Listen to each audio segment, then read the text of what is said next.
Boğulman yollan itmudun sen hey Uygur Miras kalgan kanun Boğulman yollan itmudun sen hey Uygur Miras kalgan kanun Kayırda kalganıdır Ecdatla öz kinini töken vatanın yolda Sen oyla nime kıldın vatanını saklaşka Tur Uygur uyganın Uygur yaz özengnin felekni vatanın yolida berzengnin dinini Yersun Uygur millet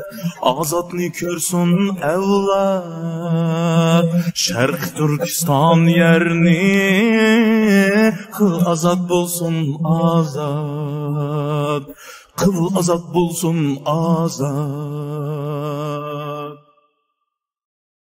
Assalamu alaikum ve rahmetullahi ve berekatuhu. Qeyindaşlar, yana bir Arsan Live naq maydonga hoş geldinglar. Bugün bolsa hammamizga ayon mushu Hakan Fidan Türkiye Tashqi ishlar ministri Hakan Fidan apandi vatanimiz Sharq Turkistonni ziyorat qildi. Mushu temada to'xtalmoqchi bugun.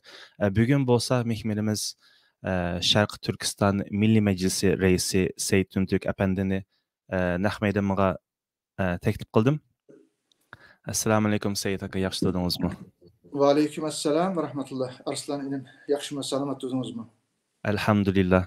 Endi mushu Turkiya masalasi kelgan chog'da mening aqlimga hep siz kelsiz, sizning nutqlaringizmi kuchlik, o'yganlaringizmi Turkiya parlamentosi, hukumat bilan nurg'un ilishkiniz bor, quyuq munosabatlaringiz bor.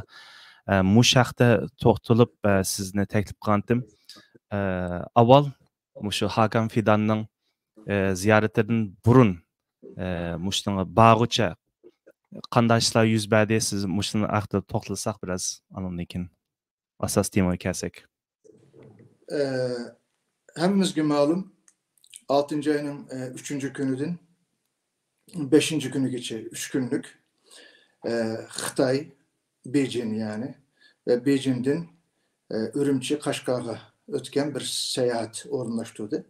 Bunun evveli de Hakan Fidan Tashqi ishlar ministri buluş süpütü veren bu ziyaretini orunlaştığım bir gün evvel Xitoy Ankara'daki, İstanbul'daki başkonsulhanesi İstanbul'da Cemal Reşit Rey oyun zalıda Şarkı Türkistan'dan ekegen bir ömekni ustul ve nakşı ömekini bir numur koyuguyla bu tayarlıkını kıldı.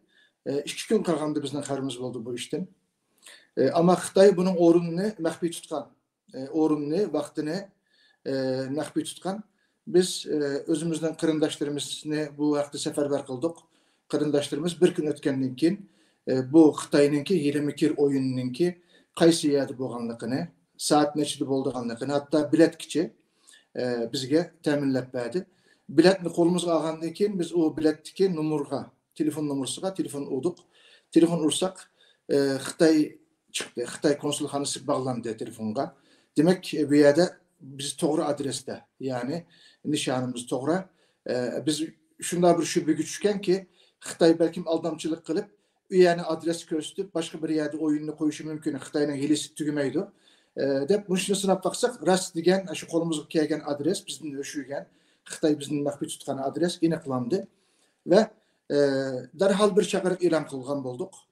Allah razı olsun İstanbul'daki kırındaşlarımız, teşkilatlarımız, bunun da Şarkı Türkistan Teşkilatlar Federasyonu, bununki reisi Ustaz Mahmut Emin, yana hem Şarkı Türkistan Vakfı, onun reisi İlhan Turan, Şarkı Türkistan Yaşlar Cemiyeti mesulleri, yana o'xshashmagan Sharq Turkistonlik teşkilatlarımız biz bilan birga bu faaliyetga ishtirok qilgan bo'ldi. Yani biz del vaxtıda, del zamanıda Xitayninki bu hile mikir siyaseti karta meydanımızda ifadeligen bulduk. Bir yerde tabii ki bu Xitay hile mikirsi tügümeydi. Hakan Fidan'ınki ziyaretinin aldı da Xudi bir Şarkı Türkistan'da hiç kanda bir kırgınçılık, bir katliam, bir genosid kılmagandek. Uygurlar beraber yaşavatıdı, Uygurlar güllük gülistanlık içinde cennette yaşavatıdı. Biz uluğu cennet ne? Ayğası kıplaydık dediğim bir göz kararını şekillendiriş için Xitay bu siyasetle oynadı. Lakin biz mi bunun kartta del vaxtıda cevabını kaytırgan bulduk. Hatta ben iki kırındışımını yenimge elip zalının içine girip bizden ay yıldızlı kök bayrağımızını şu Xitay oynavatkan Uygurlar mecbur amal yok o biçare Uygurlardan. Uygurlarını ayıplamayman. Ula amalsız ulanınki görevliyle kaldığını, uruktu kaldığını vatanda Xitay'ınki kolasını bulduğunu bilmem. Xitay ne dese onu oynaşka mecbur bir koçak ula. Ben Uygurlarını ayıplamayman. Bu ya da Xitay cellatlarınınki oynavatkan oyununu del oyun numara başlayan vaxtıda biz sahneye çıkıp Şarkı Türkistan'daki bu kırgınçılıkka, bu katliamga dikkat kozgumak ve Türk ammısınınki, Türk halkınınki Şarkı Türkistan meselesinde bir kısım işlağa haberdar buluşunu mu üyede kolluk keltiriş ve Xitay'ın bu rezil siyasetini paş kılış. Maksatlık bir kırındışımızda kirgizdik. Yani bir kırındışım bile ben sırtı saklap tuğan. Şu ikimiz kirimiz dep tuğan vaxtımızda içindeki o kırındışımızda Xitay'la bilip kılıp bu kırındışımız paş olup kalgandan keyin o kırındışımızda dört Xitay kolunu tutup sırtkı çıkırıp sakçıları, Türk sakçıları tapşırıp verdi. Biz sakçılarla güreştik ve ulağa dedik. Eğer bu kırındışımızda sak salamet biz gibi vermesenler biz şu zalının aldığını bir yak etmeyimiz. O vaxtır bir yer çoğun vampaya çıkırdı o. Digen vaxtımızda sakçılar bizge vədi kılıp söz verdi. O kırındışımızda koyup verdi. Biz şunun bilen birge namayişini orunlagan bulduk. Namayişte bizimki söz diyen sözümüz şu idi. Hürmetlik Taşkı İşler Ministeri, Türkiye Cumhuriyeti Devleti Taşkı İşler Ministeri Hakan Fidan efendim. Siz ertlikke Xitayga yani Beijing'e resmi bir ziyaret edip bakmakçı. Biz bunun ahırda sizin ziyaretinizdeki 3. ve 4. günleri 5. gün geçi bizden tarihi Türk İslam beldesi boğan, bizden ortak vatanımız boğan, ana yurtumuz boğan, silahının o bizden o bütün Türk milletininki ana yurtu boğan, ata yurtu boğan Şarkı Türkistan'a barışla siz bir yere bağın baktığınızda birinci mesele milyonluğan bizden tahminimiz 5 milyondan kememez ama halkarada 3 milyondan 5 milyon değil vatıdı. Bu sanını iniklaş elbette Xitay'ın kolda mümkün. Biz bunu iniklaş imkaniyetinden mahrum.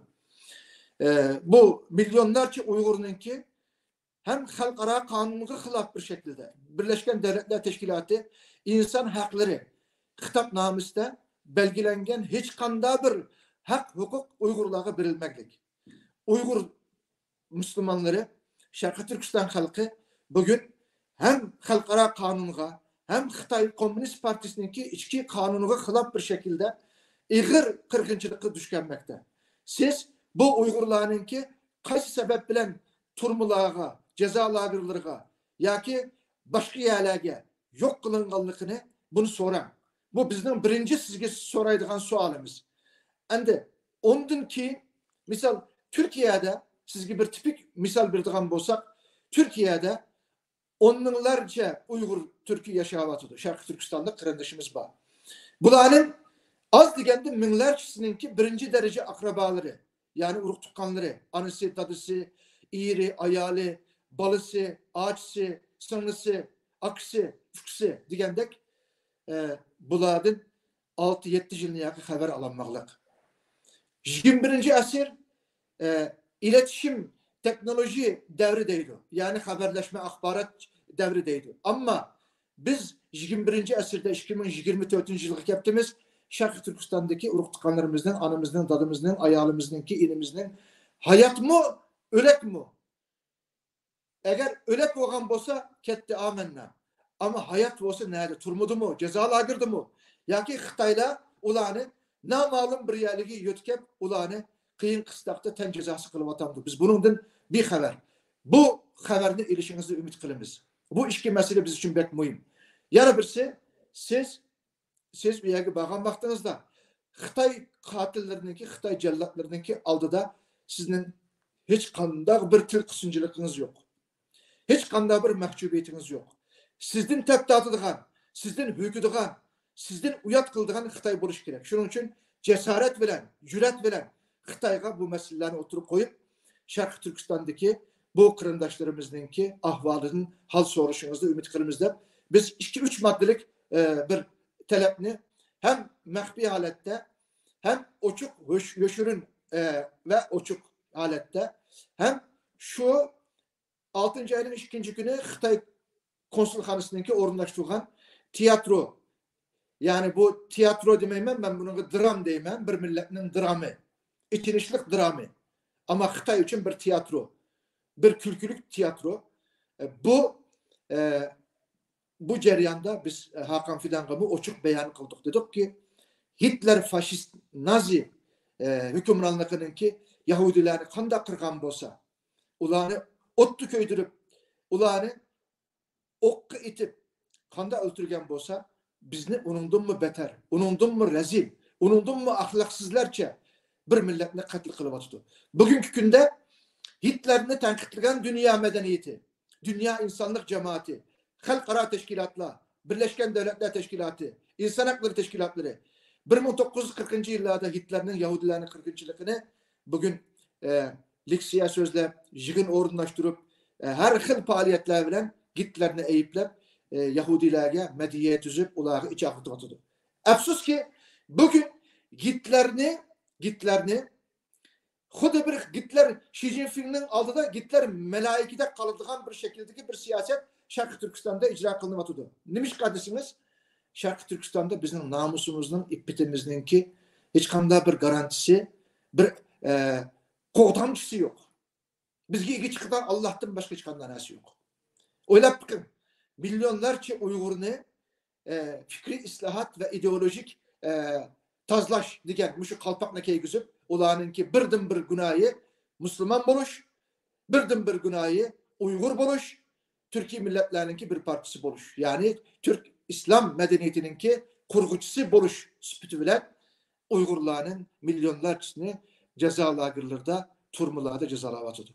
Bu hiç kanda bir milletke, hiç kanda bir asanlık milletke, hiç kanda bir mezlumge, ni Firavun'un, ni Nemrut'un, ni Şeddat'ın, ni Gitler'in, ni hazır günümüzdeki emperyalist devletlerin ki, Cihangir devletlerin ki bir başka milletke kımmıgan zoravallık, kımmıgan katliam, kımmıgan zulüm, facia bugünkü günde Şarkı Türkistan halkının bişide.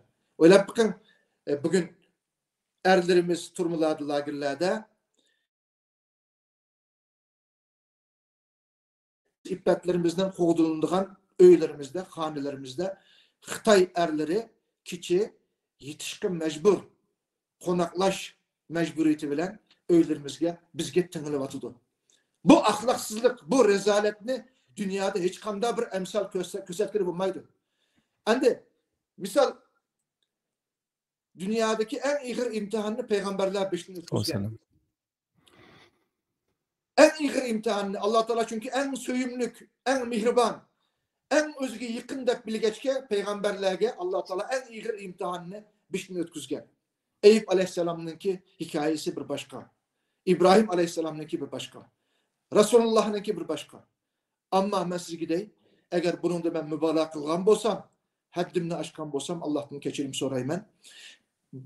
İslam tarihinde, dinler tarihinde hiç kanda bir dininin ki peygamberi bugünkü günde Uygurlar depsendi boğandek depsendi boğan emez.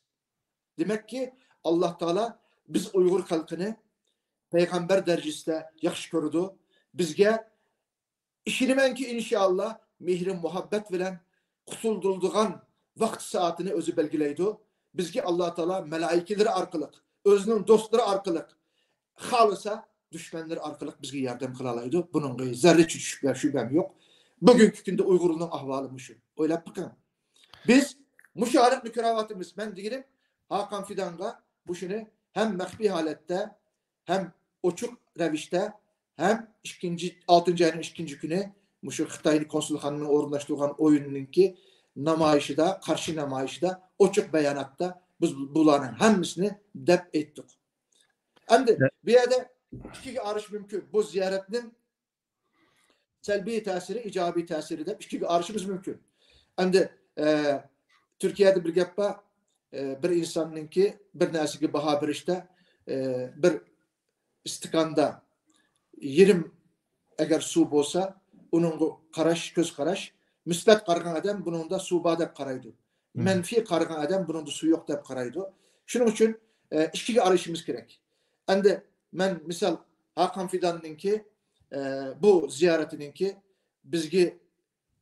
bizning çoğun kütken, çoğun bilgen, çoğun ümitler bilen saklap durgan bu ziyaretninki biz kütken ümitlerini orunlamaganlıkını mı dep öğretişim gerek. Bu Akam yer bir gap qistiribasam. Hoş. Maşallah, rahmet gap qilasiz. Albatta, bay degandek siz mushu gitlar Xi Jinping oldida melekdek turdi. Masalan, necha qatim biz mustaqillikqa o'xshamagan mesajlarni olamiz. Bir qarasak Turkiya hukumati Uyg'urlarni qo'llagandek, mazlumlarning yanındayız. İşte Turkistondan Filistin'e deb undaq deydi. Mesela nerede zulüm bo'lsa biz shu yerda degandek, lekin aynı zamanda mustaq ziyoratlarni qabul qilib, bay degandek mushu biz shu yerga shu Xitoyning rezilligini pash qilib bordik dedingiz. Bu rezilligi, bu irqiy qirg'inchilik bo'layotganini bilmamdi. Madem bilgisi bo'lsa, necha qatim mushu parlamentolarda mushu bir komite qurib Uyg'ur genosidini, Uyg'ur soykırımını bir tekshirish olib boraylik degan chog'da har zaman masalan iqtidordan bir to'sash nim qildi. Bu siz buningga qanday javob bera olasiz? Rahmat. Elbette bu sualınızın ayeti doğru, haklık bir sual. Ben bunu özümge ne çıktım sordum. Ve muşu AK Parti bilen Milliyetçi Hareket Partisi'ninki Şarkı Türkistan meselesi, bu ırkı kırgınçılık meselesi şahsi benim dostum boğan ve İyi Parti'ninki Konya milletvekili boğan Fahrettin Yokuş Efendi. Ki biz bu milletvekili bilen takribi 20-25 yıllık dostluğumuz var. Bir akıfkıdek, biz dost ağinedek. Yakın ötemiz bu kişi milletvekili buluşmanın aldı da işçiler, kadırlar uyuşmasının ki muavin reisi bulup neçe milyonluğun işçi kadırlığa vekillik kılan bir şahsiyet. Biz bu kişi bilen onlar çıktım. Xitay baş elçixanası aldı da Xitay'a karta Şarkı Türkistan'ın müstakilliği için namayiş edip bağan. Biz ne mi yaxşı bildi, biz bu kişinin yaxşı bilimiz. Bu kırındışımız bunun takribi 4-5 yıl evvel, belki 3-4 yıl belki Türkiye parlamentke bir sual oturup koydu. Meclisteki hükümetinin cevaplandırışı için ve bulup mu iktidardaki AK Parti'ninki Taşkı İşler Ministerinin cevaplandırışı için bir sual oturup koydu. Dedi ki bunun da her xil suallar bulavatdı. Şarkı Türkistan'da Xitay kırgınçılık kılıvatıdı, katliam kılıvatıdı, genosid kılıvatıdı, asimilasiyonu ötep hem de bir milletini tüptün yok kılımen davatıdı. Bu Uygurlar mı şunu namayan kılıvatıdı, Uygur teşkilatları mı bunu davatıdı. Lakin Amerikalık mı bunu davatıdı, Garp mı, Avrupa mı bunu davatıdı. Ama bir kısım kişiler, mesela Doğu Perinçek'tek ya da Xitay'ınki Türkiye'deki avazı bolğan Xitayperestler, Xitaypuruşlar bular mı? Ya bu hemisi yalgan gap Amerika Uygurlarını kuzur kılıp Türkiye ile Xitay'ın arasını açkılı. Şunda bir ziddiyet peyda kılı. Oyun oynavatıdı. Bu dezenformasyon, yani yalgan haber, yalgan akbarat diyen muş uçurlar bulavatıdı. Bu milletin kallısı kaymuktu. Uygur meselesi, Şarkı Türkistan meselesi, Türk milletinin kallısı kaymuktu.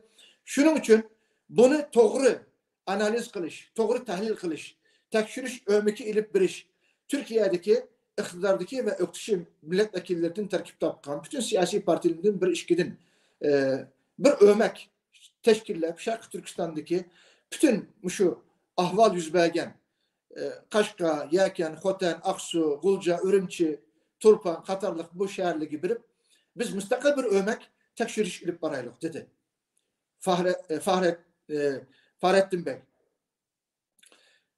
Bu teklifi AK Parti'nin bütün milletvekilleri bu teklifini red kıldı. Milliyetçi Hareket Partisi'ninki milletvekillerimi bununla sukut kılıp tarafsız kaldı. Tarafsız kalgandikin bu Fahrettin Yokuş'unki teklifi mecliste red kılıngan oldu. Yani bir yerden ne için bunda kıldı Türkiye'de sualını özlemgi sorgan vaktimde şunda bir cevap aklım kilodu.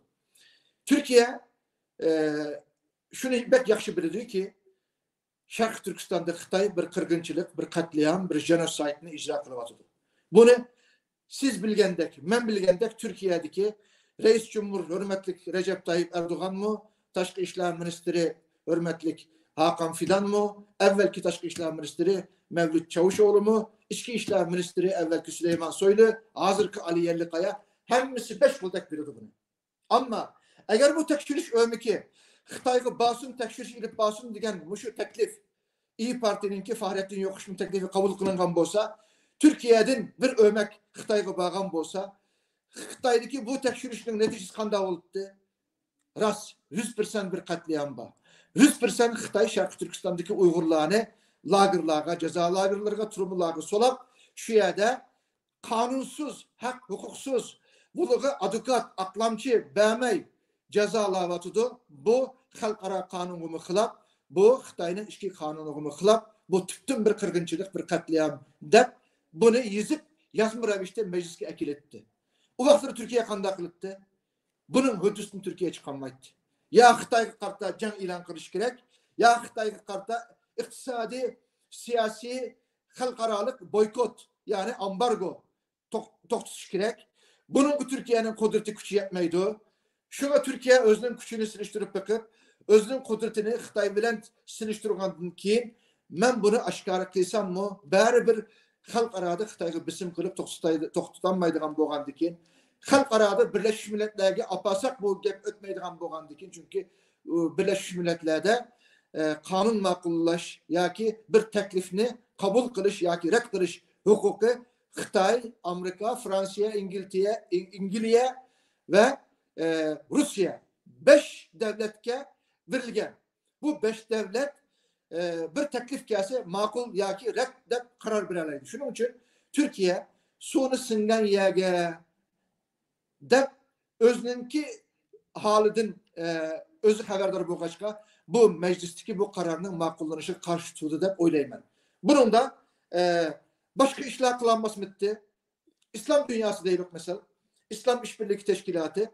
Hazırgıçı Türkiye bir ne çıktı şu İslam İşbirliği Teşkilatı'nı mı kozgap Şarkı Türkistan'daki Uygur Müslümanlarının meselesiyle dini noktayı nazardan sen bununla sükut durma. Bu meseleyi sen arlaştın çünkü senin kuruluş maksadın İslam Konferansı Teşkilatı yani İslam İşbirliği Teşkilatı'nın ki kuruluş maksidi, prensibi dünyadaki Müslümanların ki hak, hukuk ve bunun dini erkinliğine koğdaş nizamnamıştı ba.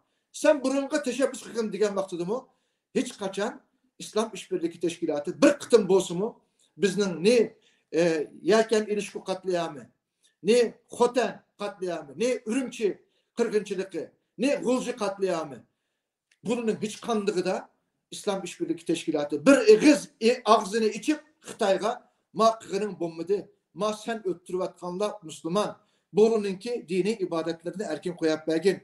Ramazan'da roz tutsun, namaz okusun, hecgi bir iş hukuku bolsun, ballarını İslami terbiye bilen terbiyelesin, elif ve ügüterlesin, özünün dini talim terbiyesini mi özü ügüterlesin deydiğin bir teklifine hazır sunup bakını yok. Siz bunu bir yer koyun, o İslam İşbirliği Teşkilatı, İslam dünyasının bizgi himaye kılışı, bizgi yardım kılışı 6 tane kendini tutsun. Pakistan Başministeri ahlaksız, rezil İmran Khan bundan bir yıl burun İslamabad'da İslam İşbirliği Teşkilatı Taşkı İşler Ministerlerininki bir uçuş ilip verildi. Şu yerde ne dedi bilir misiniz? Xitay Hazreti Muhammed Aleyhisselatü Vesselam'ınki izbasarı digen muşu sepçetleri muşini dünyaya ilan kıldı. Xitay Taşkı İşler Ministeri Wang Yi kolu kanlık cellat şu sorundu ba Pakistan'da. Şu yerde Türkiye Taşkı İşler Ministeri Mevlüt Çavuşoğlu Efendi Ba. Ve bir yerde Mevlüt Çavuşoğlu Efendi oğal validek, erkektek bir gap kıldı. Dedi ki Uygur meselesi, Şarkı Türkistan meselesi yalnız Türkiye'nin hüdüsünü çıkaraydıgan bir mesele emez. Bu mesele hakkında İslam dünyası mı özünün mesuliyetini ada kılış gerek. İslam dünyası bu hakta küçük kutlanmaydıgan bir mesuliyetinin içinde. Bunu ben bir yerden sadır kılımen, bir yerden bunu ben namayan kılımen. Bu haktaki kararım inek dedi. Bunu Xitay Taşkı İşler Ministeri'nin közü karap dedi. Ve Pakistan Başministeri bu rezil siyasetçi bir iki ay keyin saylan Arapiste özününki orununu, özünün mansipini kutkuzumen digen muşu yosun bile Xitayga kötemiçilik, Xitayga yalıkılık kıldı. Xude Müslümanlığını, Şarkı Türkistan'daki Müslümanları kırıvatkan Xitay üyede yalnız Uygurluk emez. Allah'a haşa cenk ilan kıldı. Cenk ilan kıldı Allah-u Teala'ya. Ve şu rezil Xitay'ını Peygamber Aleyhisselam'ınki izbasarı digidek bir cölüş ya ki bir sepsitini ağzından çıkardı. Bununla ne İslam dünyasıdır, ne Türk dünyasıdır, ne ulemalardır, ne ulemalar birlikidir, ne İslami alimlerden hiç kandıkıdın bir inkaz gelmedi. Hayran kaldım ben. Ben bir beyanat verdim. Dedim ki sen dedim Pakistan halkı, Pakistan Müslümanları bizim kırılışımız. Ama sen Pakistan halkının temsilcisi emez, başministeri emez. Özerinin orunluğunu kutuzlukları için Xitayga yalıkılık kılıp sen Uygur Müslümanlarını depsendi kılıvatkan, namus iffetlerimizi buzgunçuluk kılıvatkan, dinimizde hakaretlavatkan, Allah'ı cenk ilan kılan bir kapır, kızıl komünist Xitayını, dinsiz ateist Xitayını Peygamber Aleyhisselam'ın izbesarı dedim. Senin Allah-u Teala pat yıkındı cezanı bir tutuduk. Bir ay keyin ötkende saylamda o izzeti, namus, şerefi ve imanını mı yokutup koygan şekilde saylamda orunlumu, mensubunumu yokutup koydu. Absus bizden gayet teşkilatlarımız Pakistan Başministeri İmran Han'ı kovdaş gerek diyen beyanatlar verdi. Ben bir yer ismini atamayım ben. İsit. Biz kimnin adımı? Biz kaysi milletinin mensubu? Bizim milletimiz bugün kaç günlük kravatıdır? Kaysi ahvalda hayat, memat körüşü bir batıdır. O müstakillik altsaktan kendi bizde. Erkin yaşaş, balı tipiş, ayrı turmuş kuruş, iktisadi erkinlik, tilimizini ravan sözleş, dini erkinlik, altsaktan kendi de. Biz namusumuzla, imanımızla ilgi çıkamayız mı çıkamayız şu halde hazır. Bu şu halde Pakistan Başministeri'ne ilgi çıkışımız gerek diyen bizden rezil siyasetçilerimiz buldu. Biz bunun başka misal bir örnek yana bir tıkan bolsam İslam dünyasının ahvalını halkımız ilik düşünüsü için bunu değişim gerek. Filistin Başministeri, devlet başlığı Mahmud Abbas bir neçe ay evvel, 5-6 ay evvel Xitayga bağlı Xi Jinping'in daveti bilen Xi Jinping'inki sarayda matbuat yig'ini o'tkazildi. U yerda bir matbuat mensubi, bir muhbir sordu. Dedi ki efendim dedi Uygur Müslümanlarınınki ahvalı to'g'riliq nima deysiz, nima tushunasiz? Xitoyning bu yerda qanunsuzlik yoki yo'lsizlik qilganligi so'z qilinyapti.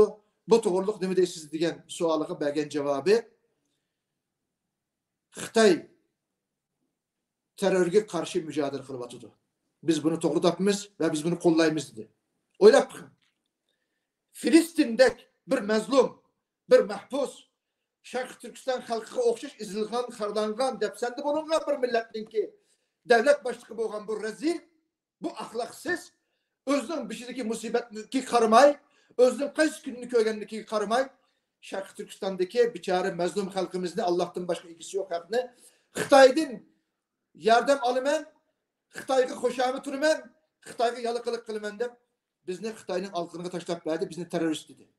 Makul, biz mi Mahmud Abbas, Filistin devlet başlığı, bizgi terörist dedi de biz mi Filistin halkıga, mezlum Filistin halkıga, mezlum şu kırındaşlarımızga biz terörist diyemeyimiz. Biznin dini itikadımız, biznin milli gururumuz, biznin bir Şarkı Türkistanlık buluş süpütümüz bilen ahlakımız, faziletimiz, mezlum kim olsa biz onun yine zalim kim olsa bolsun onun karşısı turalırsak biz Şarkı Türkistan'a ilgisi bulamayız kırılmışım. Mishada bir gap qistirib olsam aka. To'g'ri deysiz. Hatto mushuningdimi shu Jamal Rashid salonning oldida mushu gapni qilgandingiz. Albatta Mahmud Abbas butun Filistinni temsil qilmaydi.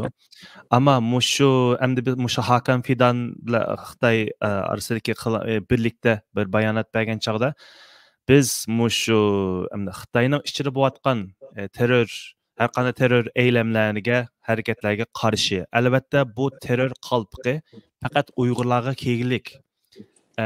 Mesela Filistindagi qurolli kuchlariga mujohid deb deyilyapti, lekin mushu bizga kelgan chog'da Xitoy bilan bir sap turadi. Boy degandek Mahmud Abbas hisobda Uyg'urlarni terrorist dedi, Xitoy yaxshi qilyapti, yaxshi boshqaryapti dedi. Hakan Fidan'mı o'xshash gapni qilmadi mi aka unda chog'da? Bu yerda Hakan Fidan'ninki elbette tabii ki ben Hakan Fidan'ninki aklamcıya adukatı emas ama bir yerde halkaradaki bir şuar değil, halkaradaki şuar. Birleşken Devletler Teşkilatı halkaradaki bu şuardaki çıkış menbiini körüstüvatıdır. Halkarada hazır, korallık terör hareketi dese hiç kim ben bunu himaye kılmen diyemeydim. Hiç kim. Hiç kanda bir devlet, hiç kanda bir millet, hiç kanda bir kanunluk teşkilat ben korallık küreşni himaye kılmen, korallık hareketini koğdaymen diyemeydim. Bugünkü günde Amerika'da bir çok bir devlet mu? Şarkı Türkistan meselesi de Şarkı Türkistan'ın müstakillik, doğruluk bir cümle takış ittifakını yok. Xitayning zemin birligini, Xitayning toprak bütünlüğünü, bir Xitay siyasetini biz kollayımız deyiklik. Amerika Birleşken Devletler Teşkilatı mı şunu deyiklik, Avrupa'sı mı şunu deyiklik, Hindistan mı şunu deyiklik, Japonya mı şunu deyiklik, Türkiye mi, biz mi Xitay'ınki bir bütün Xitay siyasetini kollayımız deyişinin başka amalı yok. Çünkü bu halkara diplomasininki bir tili boludu. Bu tilininki icabı bunu mecbur kılıdı. Ama eğer siz bana sorsanız, ben Hakan Fidan bilen ne çıktım oturup sohbetleşken, ne çıktım Şarkı Türkistan meselesi doğruluk müzakere kılıp bakkan, ne çıktım Şarkı Türkistan meselesini özüge en yinşki noktalar geçi, zidin zeber geçi düşendügen bir kişi borusu bütün bilen. O Hakan Fidan Şarkı Türkistan'ın kilecikini siz bilen mendin ve Şarkı Türkistan halkının farklı düşenmeydi. Bunun tipik sembolü bizning müstakilligimizningki simvoli bo'lgan ay yulduzlu kök bayrakni Qashqar ziyareti ve Ürümçi ziyaretide boynuğu isip minişi ben bunu tesadüfi deb qaramayman. Bu siyasi diplomasiyada Xitoyga berilgan qattiq ve chunqur bir inkas. Sen qandaq bir yerde katliam qilsan, qandaq qirg'inchilik qilsan, qandaq rezil siyaset ishlatsan ishlatgin, ben bunu asla kabul qilmayman. Sen Şinjan desen mi? Sen Şinjan Abdunum Rayim desen mi? Sen biyanin ne mi desen degin? Biyanin ismi şu 1933'te kurulgan Şarkı Türkistan, 1944'te kurulgan Şarkı Türkistan'ınki ay yıldızlı kök bayrağını ben buna kök sümbül kadap senin kışında muşunu sözleyeleymen degen muşu sinyalini, muşu mesajını hem Şarkı Türkistan halkıga hem Xitay cellatlarına hem halkara dünya siyasetçilerine açık bir mesaj verdi. Bu bir. İkincisi, misal Hakan Fidan Beijing'deki tünce uçraşta Xitay Taşkı İşler Ministeri Xitay'ın 3 numaralık cellatı olan Wang Yi bilen belgen matbuat beyanatında dedi ki ben dedi Xitay saptaşım bilen Xitay hem menenki meslektaşım bilen yani Wang Yi bilen ortak beyanat bir vatımen bir yerden ayrılgandan keyin Türk İslam medeniyetininki iki ayrılmaz parçası olgan, merkezi olgan, tarihi Kaşgar bilen Ürümçi'yi ziyaretle ilip barımen dedi. Bu adli bir söz emez. Bunu ben kısaca işip bireyim.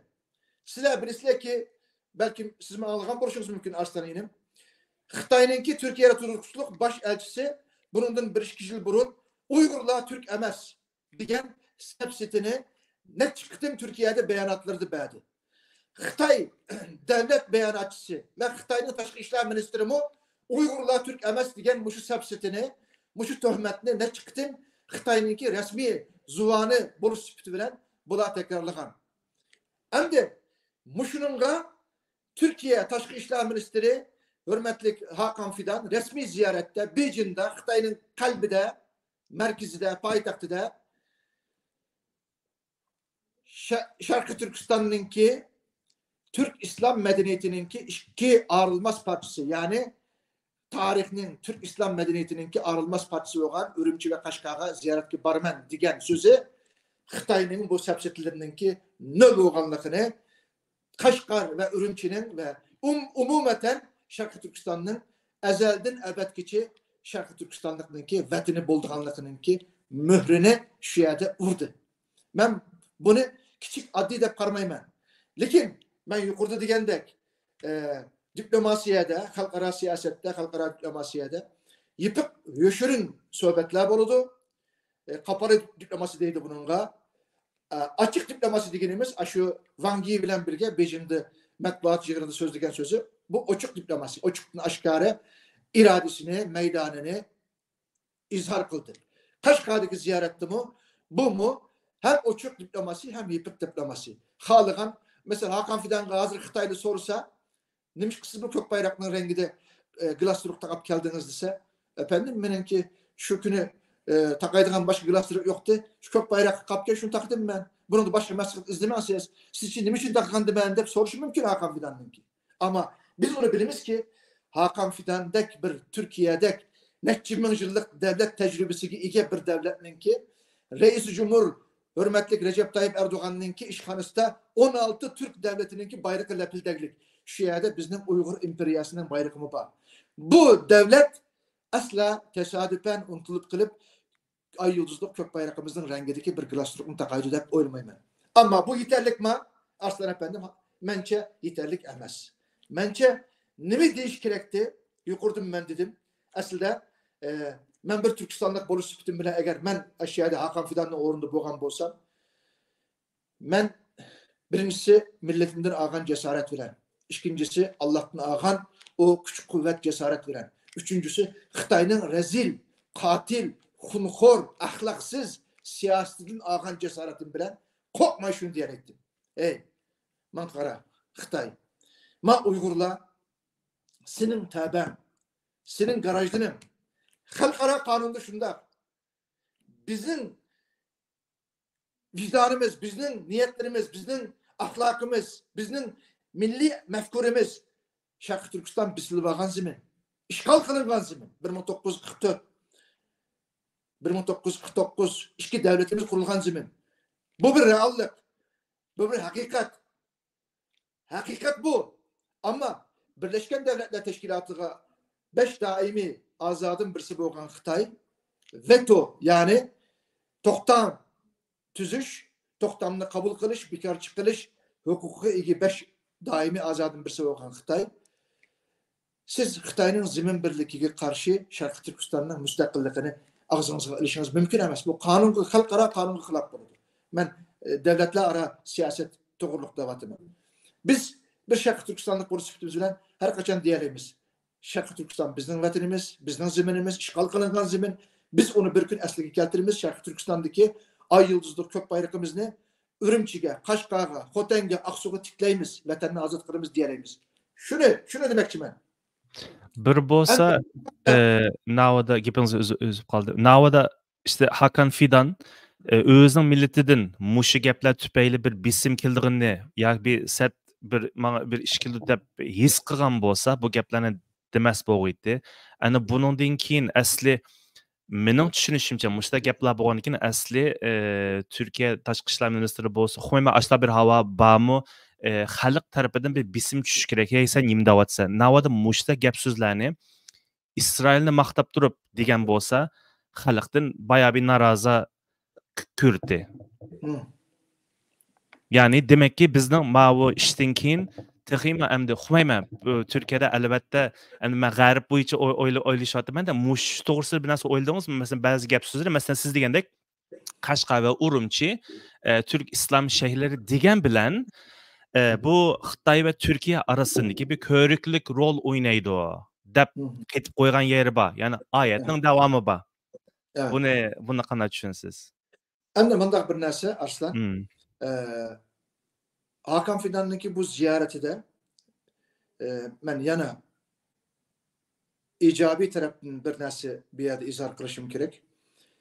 Sosyal medyada, Twitter, Facebook, Instagram ve matbuatta, bir kısım televizyonlarda, bir kısım gazet jurnallarda yazılgan akbaratta Xitayning unutuldurman degan Sharqiy Turkiston, Türkiye'deki siyasetçiliğinki belki becerimsizligi, belki yetersizligi sebebi bilen, belki sahvenligi sebebi bilen Türk halkınınki dikkati nazardan unutulgan, közün yirak olgan, köngəldən yirak deyilgan bir söz var. Unutulgan Sharqiy Turkiston mence şu 3-4 güne yakın kayıtlı gün tertibi geldi. Türkiye özünün kırındaşlarına, özünün akrabalarına, özünün dindaşlarına, özünün soydaşlarına, özünün ata yurtuga, ana yurtuga ilgi çıkıvatıdı. Aferin Türkiye, aferin Hakan Fidan, sen yaxşı iş kıldın diyen muşu inkaslar köprak. Ama bir kısım inkaslardı mı, xudu sizge bana okşaş, şulan diyenler var. Hey, bir kırgınçılıkka uçurgan, bir katliamga uçurgan bir milletke, siz bir yerde Taşkı İşler Ministeri Boris Süpütünüz bilen bir glasturukla, kök bayrak glasturukta kap, bir Ürümçigi, Kaşgarga, Türkistan yurtuga barman degan söz bu yeterlik emas. Biz bununla kanaatlanmadık. Siz çokum Xitayga karta takımı keskin bir ifade bilen Şarkı Türkistan'daki bu kırgınçılıkını, bu asimilasiya siyasetini, bu jenosaydını toxtusuşunuz gerek diyen bu iradenizde Türk milleti namıdın değişiniz gerek diye yetersiz kaldınız diyen bu suallar mı köprak buldu. Demek ki Hakan Fidan'ın bu ziyareti hem selbi hem icabi tesir terpidin Türk milletinin dikkatini kozgaş, Türk milletinin gün tertibi kiriş maqsadimizge eriştiri dep oylayman.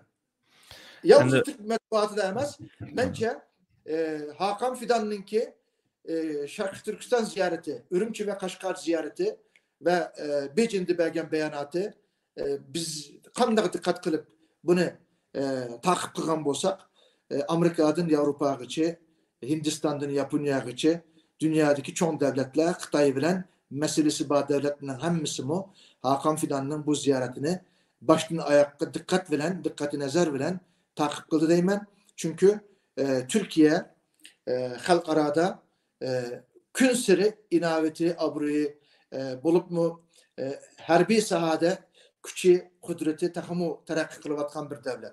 Şunun için Türkiye, Torozunun hatırı bir gidesi şu taraf iğir basıdığandaki bir ahval aldığımızdaki yıllarda şekillenir. Çünkü Türkiye yalnız 85 milyon Türk milletinden ibaret emez. Bugün 250-300 milyonluk Türk dünyasının belki bir 20 milyarlık İslam dünyasının ki baş at deyimiz, baş at rolünü oynaydıgan, ulağa yol başçılık kılalaydıgan, ulağını bir yerge başlap apıralaydıgan bir güçlük devletinin ismi Türkiye Cumhuriyeti Devleti. Şunun için bence Amerika mı Taşkı İşler Ministeri Hakan Fidan'ın bu Xitay ziyaretine dikkat veren izdavatıdı, kıravatıdı, nime değildi. Misal Hakan Fidan'ın bu ziyareti Rusya, Hindistan, Brezilya'dan terkip tapkan BRICS degen iktisadi teşekkülge biz mi kirsek boldu dediğim bir teklifini oturup koydu.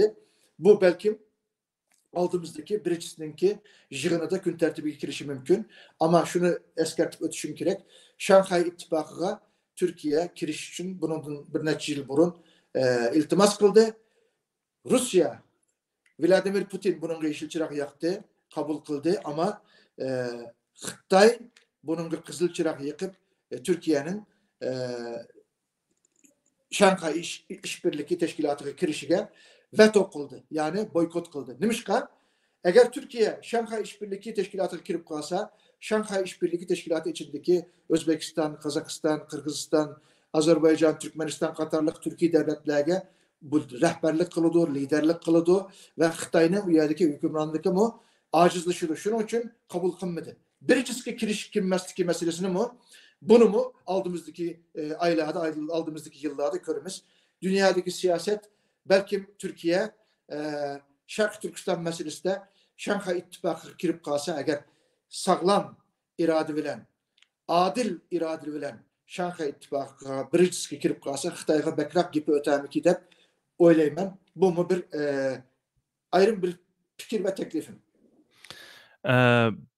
Bu yerda tünügünmü ülüşkün muşu Rabia Hanımızның bayanatını paylaşıp koyupsiz. Mening diqqat tatqan yerim bu yerda Türkiye vatandaşı bolgan Uygurlarning ismlarini barke.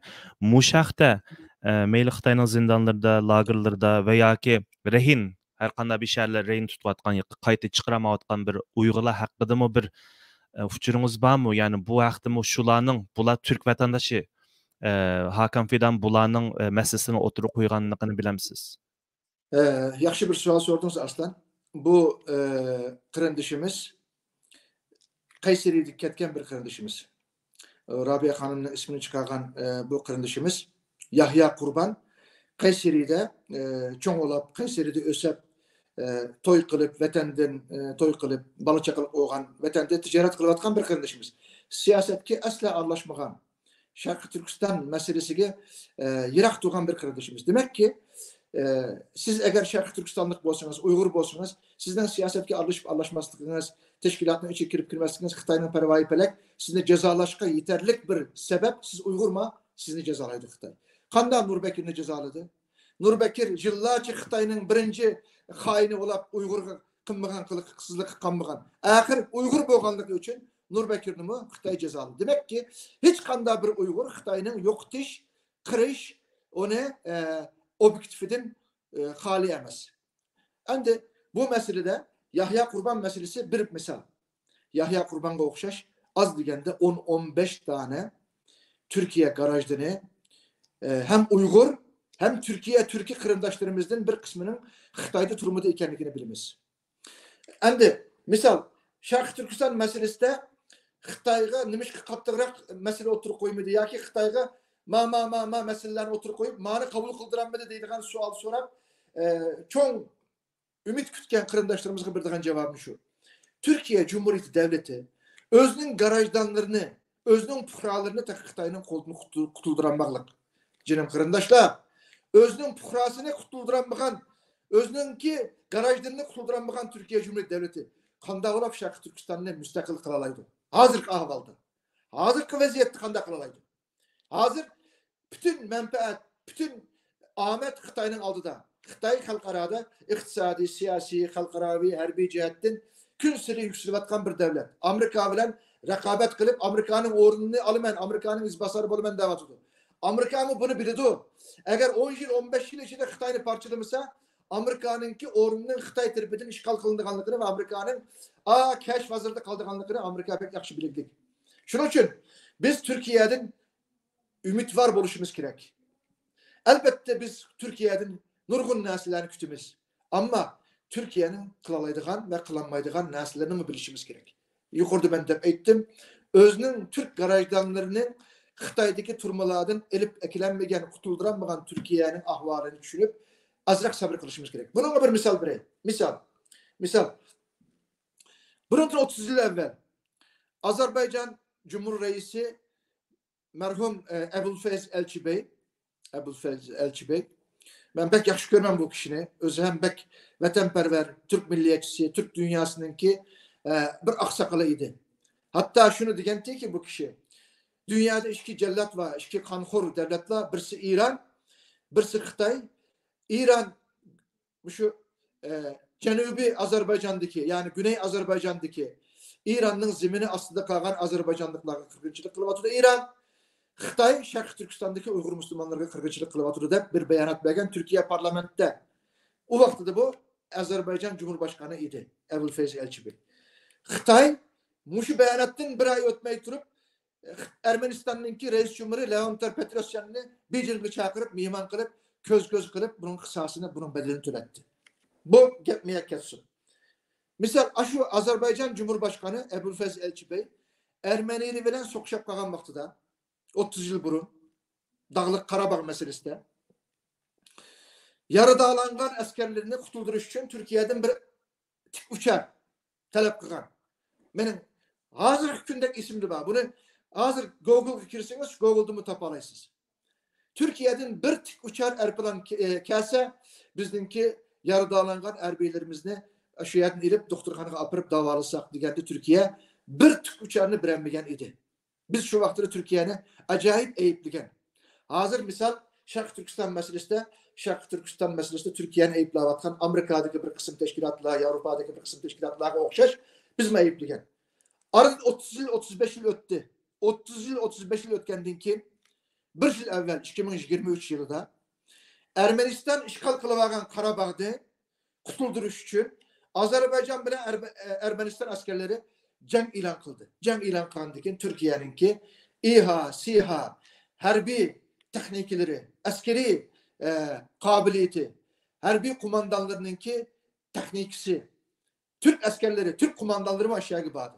Şu yerde 40 gün içinde Karabağ'ını Ermenistan işgalini kutkuzup Azerbaycan'ın zeminine kaytırıp verdi. Yani Azerbaycan'ın ki bir parçası Ermenistan'dan kolduğunu jülünüp ilinip müstakil halette Azerbaycan'a tapşırıldı. Demek Xudayım bursa ben bunu yırak gömeymen.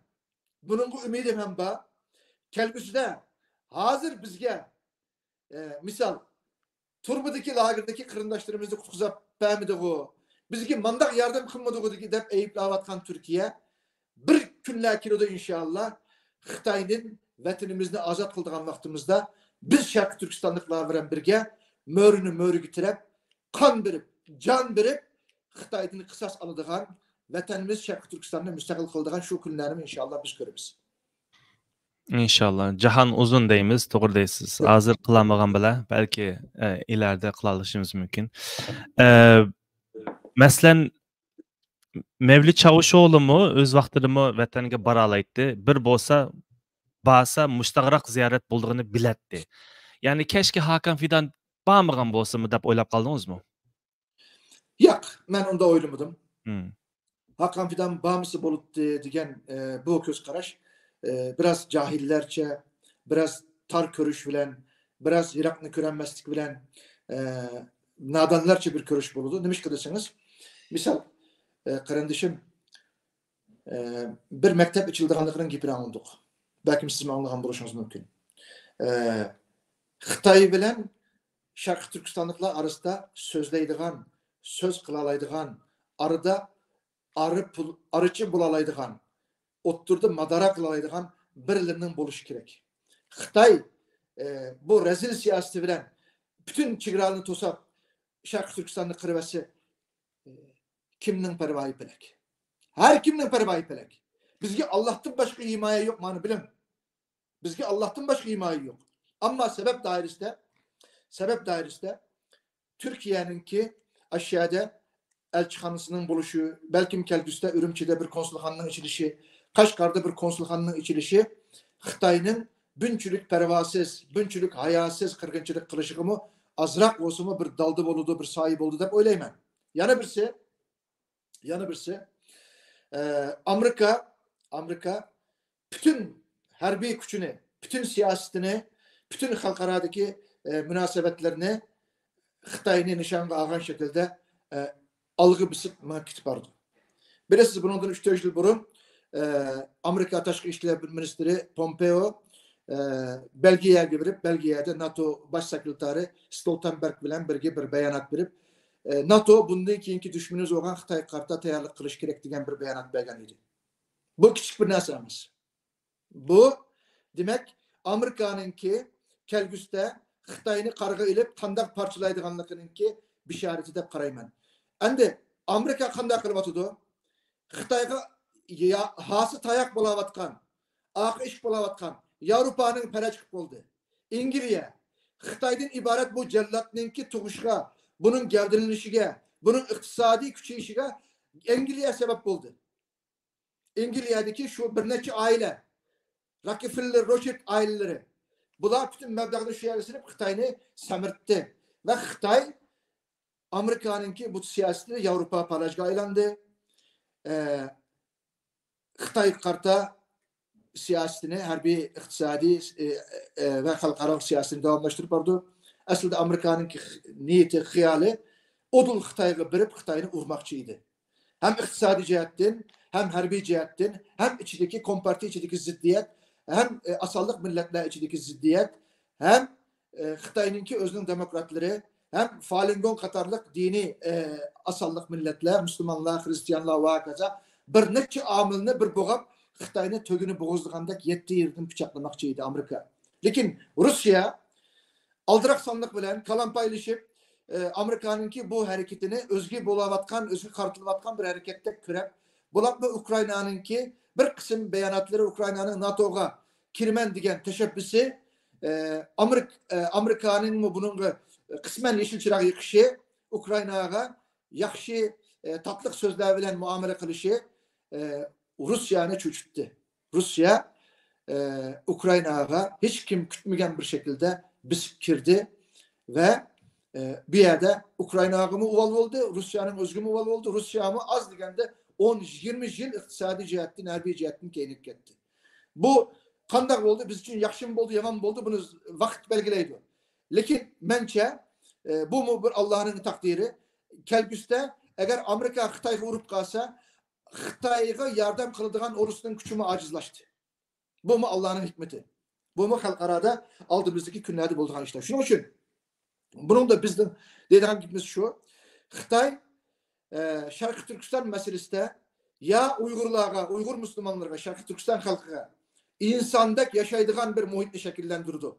Bizden dini erkinlikimizni 100% koyup durdu.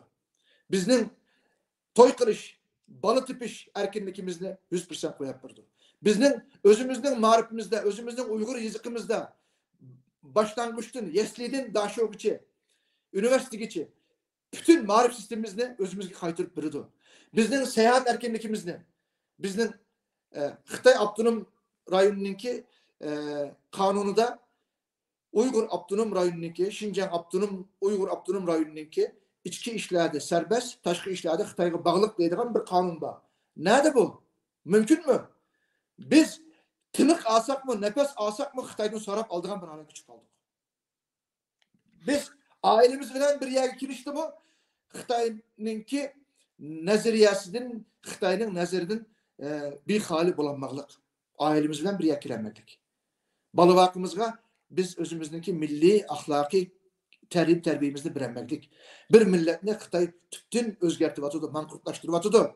Bu şunda bir halette bizge eğer iki yol kılığılık, iki yol kılığılık. Ya ölem ya kırem. Xitay bunu pek yakşı biriklik. Xitay'ınki istihbaratının, Xitay'ınki Amerika'daki 5. kol taratkuları, 5. kol teşebbüsü deymen. Amerika'nın Xitayga boğan bu hücumunu Xitay Allah kaçan sizliklik, bunu biriklik. Şunun için Şarkı Türkistan'daki bütün Uygurlarını işe yaraydıgan, kağıt kıldığan, Xitayga muş atalaydıgan, müstakillik talep kılaydıgan Uygurlarını hemimizde ceza lagırlarına, turmularına solaşının sebebi mi? Amerika bana bir gün urup beni parçalaydıgan vaxtıda Uygurlar olsun, arkamdan hançerlemesin, Uygurlar olsun, bölünüp gitmesin. Çünkü bu Şarkı Türkistan bombası ben yaşayamayman deydiğen müşköz karaş bilen Uygurlarga boğan bu siyasetinin asas sebebi bu. Bir ikincisi o Xitay'nın Beijing'den London geçi boğan bir bel bir yol ticaret yolu bu Xitay'ınki iktisadi menbaaninki asasını bu yol teşkillemekçi. Çünkü Amerika Xitay'ını koraştırıp, çigaralarını, bütün koşun devletlerinin hemmisini ittifaklaştırıp Xitay'ını görüldü abdolaklık. Bu Beijing'den London geçip olan bu yolunu içişilen birge Amerika'nın çemberçes Xitay'ını parçalayman degen bu siyasetini men bösep ötümen deydiğen bir xiyalda. Amerika mı bunu biriklik. Şarkı Türkistan'dan ötüdü bu bir yol siyaseti. Yani Beijing'den London geçip olan bu poyuz, kilecekteki tiz poyuz, ticari poyuz, mal toşuyduğun, yük toşuyduğun, adem toşuyduğun bu poyuz bizden Şarkı Türkistan'dan ötüdü. Şarkı Türkistan'da eğer erkinlik bop kalsa, Uygurlar eğer öz hakimiyetini, öz takdirini öz belgilese, Xitay'ın bu projektimi nölge aylanıdı, ahlak haltısı düşüdü ve Xitay iktisadi cihetin keynigi çekilgen Xitay elbette parçalanıdı. Şunun için Xitay Şarkı Türkistan Müslümanlarına ya insandak yaşaydığın bir muhitni şekillendirdi, zoravanlık kılmay, diktatörlük kılmay, katliamlarını toktudu. Ya ki Xitayga bir balayı afet kelgende, içki, taşki amilla, muşu kozgulap Xitay parçalanış aldığı yüzü bergende biz Uygurlar ya ölem ya körem dep o vaqtda vatanimizning mustaqilligini qo'limizga ilishimiz kerak. Qanchalik Uyg'ur qoladi? Qanchalik Uyg'ur lagerda, jazo lagerda turmada o'ldirib bilmaymiz, ammo Xitoyning aqibati, ko'rinishdagi aqibati shu. Xitoy shuni ko'rib, hozirdan buningga qarata Uyg'urlarga bo'lgan bu siyosatini o'zgartirish kerak. Buningda Turkiyaning roli Xitoyni isloh qilish, Xitoyninki bu gri, bu qalaq, bu rezil siyosatidan voz kechib, insondek xalqaro qonunga uygun bir şekilde bir siyasetini icra qilish, Uyg'urlarga yashash, hayotni qilish haqqini, huquqini berishini talab qilishi Turkiyaninki voz kechib boshda atanmaydigan namus burchi Turkiyaninki. Türkiye arpurushi o'tturdiki madara qilguchi rolini joriy qila oladi. Shuning uchun Hakan Fidanninki bu ziyoratini men kelgisi uchun bizga nefes alalaydigan bir yo'shuqliq deb qarayman. Bay degandek, Türkiye hükümeti hazır vatandagi xalqimizga cho'ng bir yordamda bo'lamaydi. Hamda sizga ayan necha yilning yoqi Türkiye Uyg'urlarga sahibxonlik qilyapti, vatandoshlik beryapti, panohlik beryapti. Lekin yanala nurg'un Uyg'urlarimiz iqomat olamayapti. Hatto ba'zan bir deymiz, o'zlari bir ishlarga duchor kelsimi xotirjam polisga boramayapti, iqomati bo'lmagan ekan. Bo'lmasa geri gönderme markaziga opiradigan ashta bir endisha bor. Buningga hamda chunki yana men shu Turkiyadagi qiynashimni o'ylaymanda, buning bir ta'siri bo'lamdi yani. Yoki bo'lmasa buni qanday hal qilishimiz kerak? Yaxshi bir savol so'radingiz Arslan. Endi bu to'g'riliq Uyg'urlarningki qo'lda iqomati yo'q, nupusi yo'q. Hiç narsasi yo'q. Bir qism qarindoshlarimiz bor. Haqiqatan Turkiyada mi bor? Bu qarindoshlarimiz Hakan Fidanninki bu ziyaratidan keyin Xitoy acaba Turkiyada yashayotgan Uyg'urlarni qaytirib akitish tashabbusida bo'larmiki deydigan bir ansirash albatta Turkiyadagi Uyg'urlarda mavjud. Ama men sizga shuni deyim. Biz belki esingizga kirishi mumkin, eslashingiz mumkin. Bundan 3 yil burun Zinnetgül Tursun deb bir singlimiz Türkiye tarafidan Xitoyga qanunsuz bir şekilde qaytarılıb etdi. Doğru. Kim sürüyorsak bunu Tacikken deb qaytarıb etdik. Xatalaşıptimiz, kechirim so'raymiz dedi. Bizden af so'rgan bo'ldi. Lekin Zinnetgül Tursun bilan birga 17 Uyg'ur qarindoshimiz qanunsuz bir şekilde Türkiye'den Tacikistan'a, Tacikistan'dan Xitoyga qaytarıldı. O qarindoshlarımızın akıbeti meçhul. Öldü mü, kaldı mı Allah o'zi bilguchi. Endi shu vaqtda biz mushu Uyg'urlarning qaytarilmasligi uchun qattiq tirishdik. Yoshirin holatda, maxfiy ravishda ichki ishlar ministri bilan, tashqi ishlar ministri bilan, hukumatninki muhim arboblari bilan bir qism organlar bilan aloqalashdik. Bu Uyg'urlarni qaytarib olsalar Xitoyning nafsi taxmu kengaydi, boshqa Uyg'urlarning oqibatimi shunday bo'ladi. Buning qat'iy yo'l qo'ymanglar. Bu Uyg'urlarni qaytarishinglar to'g'ri bo'lmaydi. Turkiyaning idovati to'kildi, Uyg'urlarga uvol bo'ldi deb biz buni bayonot berdik. Lekin bu Uyg'urlar qaytarilgandan keyin bir kun keyin men bunu hem xalqaro matbuotga hem Türkiye'deki matbuotga oshkorlab etdim. Oshkorlagandan keyin shu ko'ch idorasining boshliqlarining tamomisi almashdi. O'tkib etdi. Bularni vazifasini aldı. Başka o'rinlar. Ve ikinci bir qitim şu Zinnetgül Tursun'un vakasından keyin bugün 3 yıl olduğunu artık oldu. Bir Uygur'un qaytarılgını yok. Demek ki bedelini biz to'ladik. Onun bedelini biz to'ladik. Seyit Tümtürk to'ladi bedelini. Zinnetgül Tursun'un qaytarılışının aşkarı qilish bedelini biz to'ladik. Lekin paydası Uyghur halkıga bo'ldi. Hech kim bundan keyin Türkiye'den bir Uygur'ni Xitoyga qaytarishga jur'at jasorat qilolmaydi. Yani inşallah biz bor. Agar yani şu vaqtda bir qism kishilar qo'pab, yani Uyghur kishilar ya onunki acısı Arap kitigibken, özü Tacikken depken, o xata yolga mingibken, o xata kishilar bilan ko'rishibken, shuni qaytiribken degan Zinnetgül Tursun'da Xitoy sot qilmasdan avval o'zimizning ichimizdagi Uyg'urlar buni sot qilib, pipan qilib etdi. Lekin onunla igi chiqishanmaganligimiz uchun o bechoraga uvol bo'ldi. Biz bundan kimmi bir Uyg'urning qaytarilishiga inshaalloh buningga yo'l qo'ymaymiz. Har qanday bedel bo'lsa yana biz inshaalloh to'laymiz. Bundan xotirjam bo'lsin xalqimiz. Ahirgi mushu temada savolim bo'lsa, mushu yerda bir nihoyatda ichinishliq bir deymiz, duygu dolu demdik bir sahne ko'rdik hamda shu Hakan Fidan efendim shu Qerim Momay cho'ng opamiz bilan ko'rishgan chog'dagi siz shuni qanday tushundingiz? Mening diqqat qilgan narsaim bo'lsa, til nimasi, masalan, ayada Türkçe gapirib, masalan, nurg'un Türkçedeki, masalan, Türkçe bilmisimi? Masalan, kaç yaşındasın degan chaqdimi uni har qanday bir uyg'ur tushundi shu majburiylik o'xshashgan farsi so'ylab degandek majbur bo'lib shunga boshqa mush to'g'risida gap qilsak anandan keyin temini yapsak inshaalloh. Bunun da Arslan inim. Hmm. Bu 80 yaşlık Amine isimlik anımız bilen Hakan Fidan'ın uçuşundaki bana bek tesir kılan yeri. Bu anımız Hakan Fidan'ın kolunu söyledi. Gördünüz mü ki? Hakan Fidan bendeki o anımızdan kolunu söyledi. Kolunu söyleyip bir şekilde tutup onunla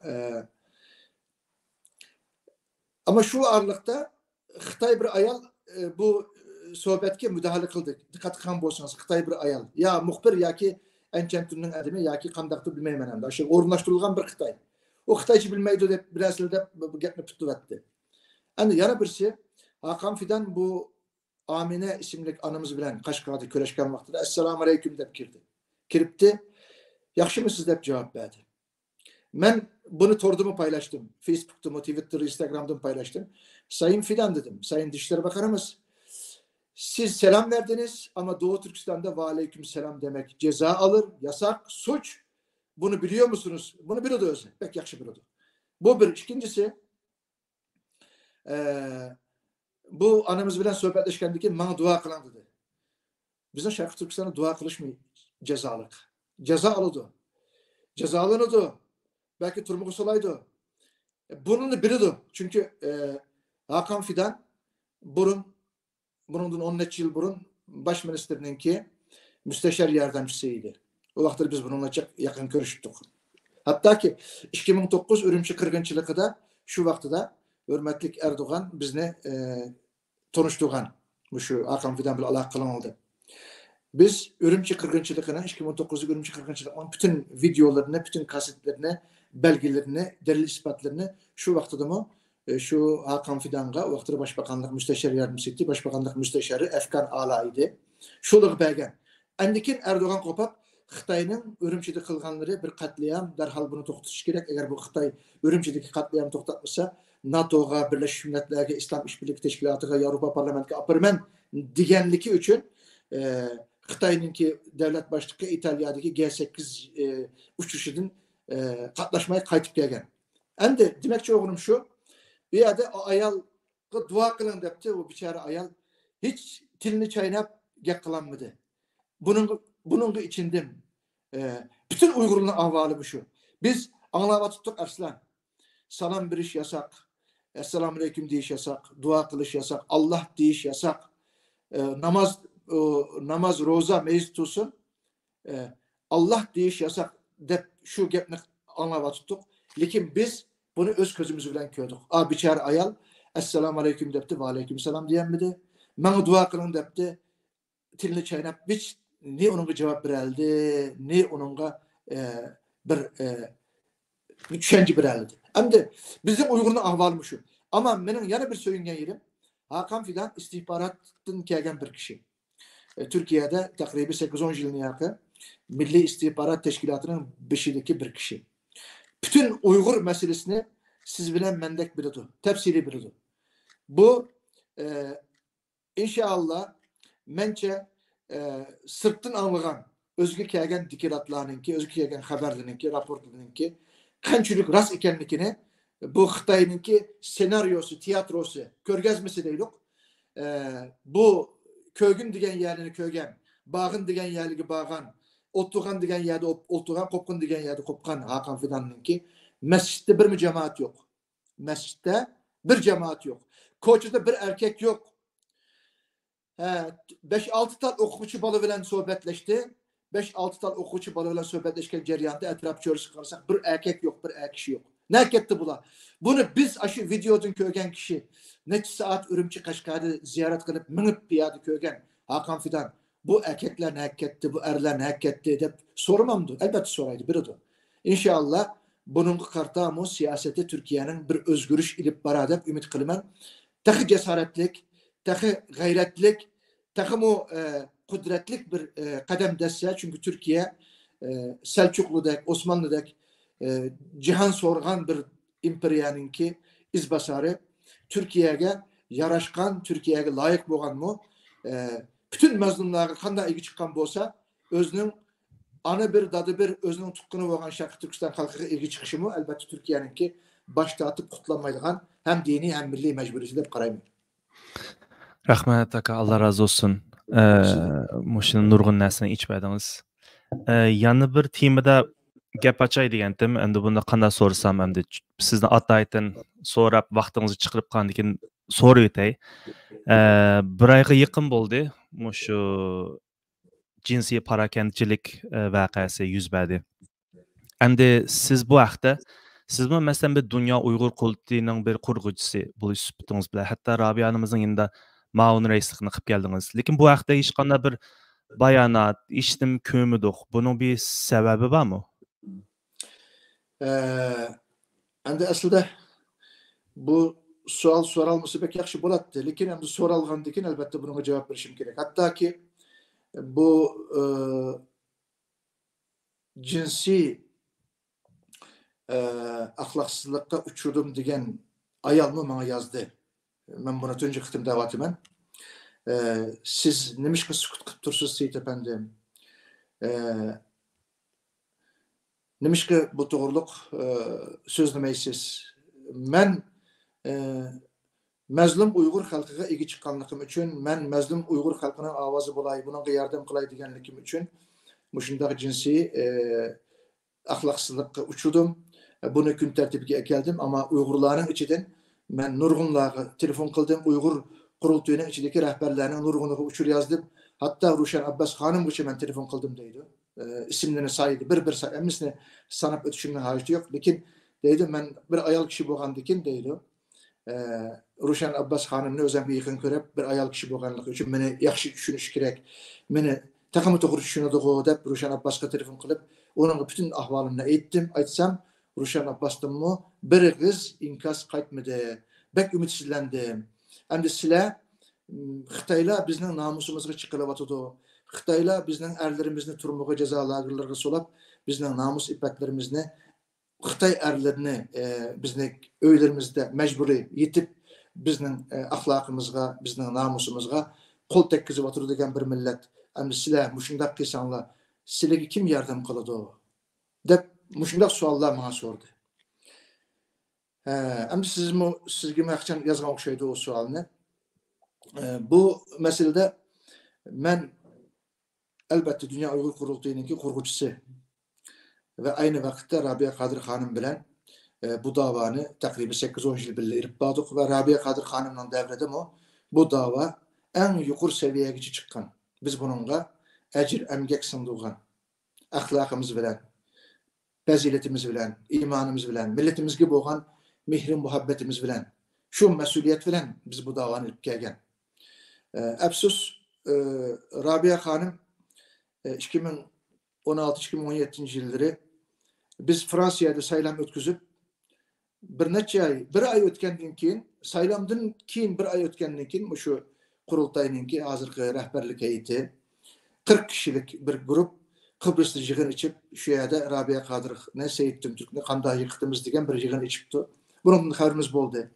Bu to'g'riliq bizga shu yig'inga borgan qarindoshlarımızdan arasındamı bizga uchirib berganlar bo'ldi. Men shu vaqtidami bunun to'g'ri bo'lmaganligini, bunun xato bir yo'l bo'lganligini degan edim. Afsus, Rabia Qadir Hanım keyingi vaqtlarda millatninki ovozi bilan, erkin irodasi bilan Fransiyada saylanib 90% xalq rahbarlarininki vakillarining ovoziga saylangan Rabia Qadir Hanım. Nima uchundir bilmadim. Menga telefonda balam xotirjam bo'lsa hech kimga bermayman, hech kimga o'tkazib bermayman bu davoni. Allah qo'rqusi bo'lgan, Allohdan qo'rqadigan, millat sevgisi bo'lgan odamlar bu ishni qilmasa bo'lmaydi, bundaq insonlarga bundaq o'tkazib bermayman. Bu o'tkazib bersam, men bu to'rt axloqsizlikni o'tkazib bersam, men tarixga ham Allohga javob bermayman deb menga va'da qilgan, qasam qilgan Rabia Hanım. Buni so'rab qilgan o'ziga. Ammo 2 kun keyin Askarcan bilen Dolkun ikisi Amerika'ya birip nimeler değildi bilmeyemem. O resim bende var. Rabia Kadir Hanım oturdu. Nuri Türkel, Askarcan, Dolkun'la bula Rabia Kadir Hanım'la nime de kayıl kıldı bilmeyemem. Ama bu kayıl kılgan bilen bulduğun iş emez. Çünkü milletinin erkin iradesi bilen saylangan Rabia Kadir yani milletinin erkin iradesi bilen saylam arkalık vazifesinden düşüp, yani başka kildiğanlar olsa saylam arkalık kiriş gerek idi. Lekin bu yerde kaysi oyunlar, kaysi hili mikirler aylandı. Onu Rabia Kadir Hanım bilen Dolkun İsa, Askarcan, Nuri Türker bulabilirdi. Endi o ketdi. Kim ötküzep verdi. Ben dedi kurultayını yaşlaştırman, yaşlarımız kılımız dedi. Dedi ve kurultayını saylam kılmay turup Germanya'da ötküzüşke yol koydu. Ötküzep verdi. Kim biz bu kurultaydın barımız desek sizler kâşanında cidal çıkıyor dedi üyede. Ben bilemem. Biz bersek barımız deyip teklif kılsak vakt ötep kütüp de o silikeri şanlığı yol verme etken diyen bizge cevap verilgen ki bizim bağımlılık. Xitay'ı tamaşa olmasını üyede cengiciler oynamayırıq deyip bizim çekindik. Hem de ardın ötken 3-4 yıl, 5 yıl ceryanında boğan ahval şu. Əfsus ki minlerce əfsus Rabia Kadir Hanım yaşlaştırımız, kurultayını ıslah kılımız, yaş balla takımı yakşı kılız degen yaşların arasında bir ay evvel yani 5. ayının 10. günü notus degen şu akbaratta bu haberler çıktı. Ben bunu gördüm. Körüp bir dada evladıga kanda içinde kan bolsa, evladının başına bir musibet gelse kanda içinde kan bolsa, ben kurultayga ve cümleden Uygur halkının gariptiki, Avrupa'daki avazı bulavatkan bir teşkilatımız boğaçka kurultayga içindim, milletimge içindim. Çünkü bunda bir töhmet deyimiz mi, ya reallık deyimiz mi, ya ki hakikat deyimiz mi, bilmeyim ben bunu. Ben bilmeyim bunu. Bir yerdeki halsınız bir yerdeki ceryanını kayıtı esletip koyayım. Bir yerde mesela bu haber çıktı. İlk gündekin Apple soruldu ve ihra da kılındı. Anındakin radyoda ihra kılmadım, keçirim sormadım değildi. Anındakin Esma Hanım Nurgun bisim kelgen okşaydı. Anındakin şu Türkçe çendirişke mecbur oldu. Tünügün günlükte ekran görüntüleri paylaştı. Onları gördük. Muştan keldik hem de. Bayanatlarımı verildi. Nuri Türker efendim istifa bergen oldu. Degendek muşta islah oldu. Yani bunun da arslan mesleğe digendek. Bu iş yüzü bergendeki notustaki bu haber çıkan günün tadı kavram var benim ki. Ben karap duramadım elbette dedim ki ben bu teşkilatını biz kurgan. Kurguçusu ben. Rabia Kadir Hanım bilen birge teşkilatının birinci muavin reisi derecesinde faaliyet ilip bakan. Nemiş kıkanlıkımda kurultayının içindekilerim biliyordum. Benim kurultayga maddi, manevi, cismani, kançülük ecri sındırganlıkımda en yakşı Rabia Kadir Hanım bildi. Etraftakilerim biliyordum. Biz ve vaxtımızda kurultaydaki 8-10 yıl ceryanında bunda bir iş yüzü bergen emes bu bir. İkincisi bu iş yüzü bergendeki ben kurultayınki muavin reislerge Ömer Kanat'a, Ferhat Yorunkaş'a, Turguncan Alavuddin'a, Erkin Ahmet'e, yani bir neçe kırındışımga telefon kıldım. Buladın köp kısmından cevap kaytmadı. Bir işkisinin cevap kayttı. Bu bir işkisi bana cevap kaytırıp ben bulağa dedim ki bu bir krizis boptu. Biz ma krizisini Uygur halkının abroyunu, Şarkı Türkistan halkının abroyunu ve Dünya Uygur Kurultayı'nın abroyunu saklap kalan yusunda en az ziyan bilen kandak hal kılışımız gerek. Muşine bir müzakir kılaylık da ben 2 kişini Dolkun İsa'ga arıç koydum. Dolkun İsa'ga vakitlik istifa kılsın ma bir müdda mı, hakikat mı biz bilmeyiz bu ne? Bu kişi bana muşunda ahlaksız uçurlar yazıldı. Bu ahlaksız uçurlar yazılgandan keyin ben bunu vaktida ilan kılanmadım. Çünkü bir Uygur halkının yüzü abroyunu sakladım. Ama bu iş bunda mağalam emes. Başkalarım boptu 19 kişi varken nöbette ulan boğandakin bu işte ben size höşürsem Uygur halkıga Uygur davasına ziyan bulutken de ben aşkar kılışka mecbur oldum. Çünkü ben aslında ismini aşkarlamay bir narsa yazgandım. Bana kurultaydın 2 kişi deydi o. Ben bunu ilan kılıp bir gün ötkenden keyin 2 kişi beni Instagram'dan beni koşup aldı deydi. Koşup algandan keyin Dolkun menin boğanlığımını bilipdi dep ben bu haqda özümni aşkarlap endikin meydanga çıktım, sahneye çıktım ve bunu hiç kimden öşürdü hayırım kalmadı dep siz mi degendek tünügen Dolkun'un yazgan uçurlarını özününki ekrana da Twitter ekranı da paylaşıp dedik. Dolkun'unki nima yozganligi hammasi u yerda bor. Yani başka narsalar bor, uni vaqt kelganda paylaşaman deb yozibdi. Endi qo'lda nimalar bor? Qanday narsalar uni bilmaymiz. Endi men shuning uchun bu Dolqunga arıç qo'ygan iki kishiga dedim ki, Dolqun Eysa istifa qilsin hozircha, men qurultayni saqlab qoldik, millatni saqlab qoldik desak, bu iki kishining menga javob kelmaganidan sirtida qurultay 2-3 qitim yig'in o'tkazdi. Bu yig'inning oxirida 19'ga 133 Dolqun Eysa istifa qilmasin degan qaror chiqibdi. Bu oxirgi qaror. Endi men mani so'rashim kerak. Ey qarindoshlarim, jinim qarindoshlarım. Sizlar Uyg'ur qurultayining ichidagi vakillar, bo'lgan qarindoshlarım. Dünyanın her qanday bir yerida bir shirkatninki, bir korxonaninki yoki bir ishxonaninki yoki bir tashkilotninki yoki bir siyosiy partiyaninki boshida kim bo'lsa, boshlig'i kim bo'lsa, uning ustida bir iddia bo'lib qolsa, o iddia isbotlanguncha vaqtliq chekinib turdi. Bunu tekshiradigan bir o'mak kirdi bu yerga, tarafsiz bir o'mak kirdi. Bu tekshirishdan keyin aqlansa, vazifasiga qaytib kirdi. Agar aqlanmay qolsa, uni e'lon qilib, buni bu xatolik bor ekan deb vazifasini ilib tashlaydi. Bu Turkiyadami shundaq, Yevropadami shundaq, Yaponiyadami shundaq, Amerikadami, Kanadadami, Almaniyadami ham yerda shundaq. Bu 2-2-4. Bunun o'zgaradigan yeri yo'q. Lekin bu javob kelmagandan sirtida 133 bizning qarindishimiz Dolqun Eysa istifa qilmasin degan qarorni yaptı. Ey qarindoshlarım, ma'qul. Bir necha ay keyin bu tekshirish o'mikining natijasi chiqsa, biz bunu xolamaymiz. Dolqun Eysa jinoyatgarkan bu ishni qildi deb bir qaror chiqsin deb xolamaymiz. Lekin nevada unda bir qaror chiqib qolsa agar 133 kishi sizlar qanday Sharqiy Turkistonga vakillik qila olasizlar? Qanday Uyg'ur qurultayiga vakillik qila olasizlar? Sizlarda vijdon, adolat, g'urur deydigan narsa nakatda jinim qarindoshlarım. Bir shaxsninki vaqtliq obro'yi, bir millatning, bir tashkilotninki obro'yidan taqimi yuqori, taqimi ustun. Ha? Bunu so'rayman sizga. Bu 19 qarindishimni, men bunlarning ismini bilaman. 19 kishining kim bo'lganligini yaxshi bilaman. Bularga ham tashakkur aytaman. Allah razı olsun. Demek ki Dünya Uygur Qurultayining ichida 19 tane vicdan ehli varken ma milletini, ma teşkilatını bir shaxsdan oldiga qo'ya oladigan, milleti uchun o'zining do'st ag'inisidan voz kechiradigan bundaq adolat tuyg'usi yuksak qarindoshlarimiz bor ekan deb so'yinsak bo'lib ekan. Shuning uchun manimda ben yani nima qildingiz degan savolingizni javob bersam, Aslan. Hazır bu sualı sormuşsanız ben buna cevap vermektim. Ama sordunuz. Hem o kız yazıptı, sizge mi yazıptı, bana mı yazdı? Demiş ki cevap vermeysiz. Siz demiş ki bu to'g'riliq fikrinizde beyan qilmaysiz. Siz bir Uyg'urning ki dava girib olgandan keyin bu haqda ko'z qarashingizni yaptı. Hakikaten mening içinde bir çimin yutib olgandek, o'zimni bir aram. Çünkü bir söz var qarang. Haqsizlik, nahaqchilik qarshısida susqan dilsiz şeytandır deydi. Nahaqchilik oldida sukut qilgan dilsiz şeytandır deydi. Bunun da men nahaqchilik Dolqunga bo'ldi mu? Yoki o qiz bola bo'ldi, men bunu bilmayman. Ama ikkisining birisiga nahaqchilik bo'layotdi bu yerda. İkisining birisiga nahaqchilik bo'layotdi.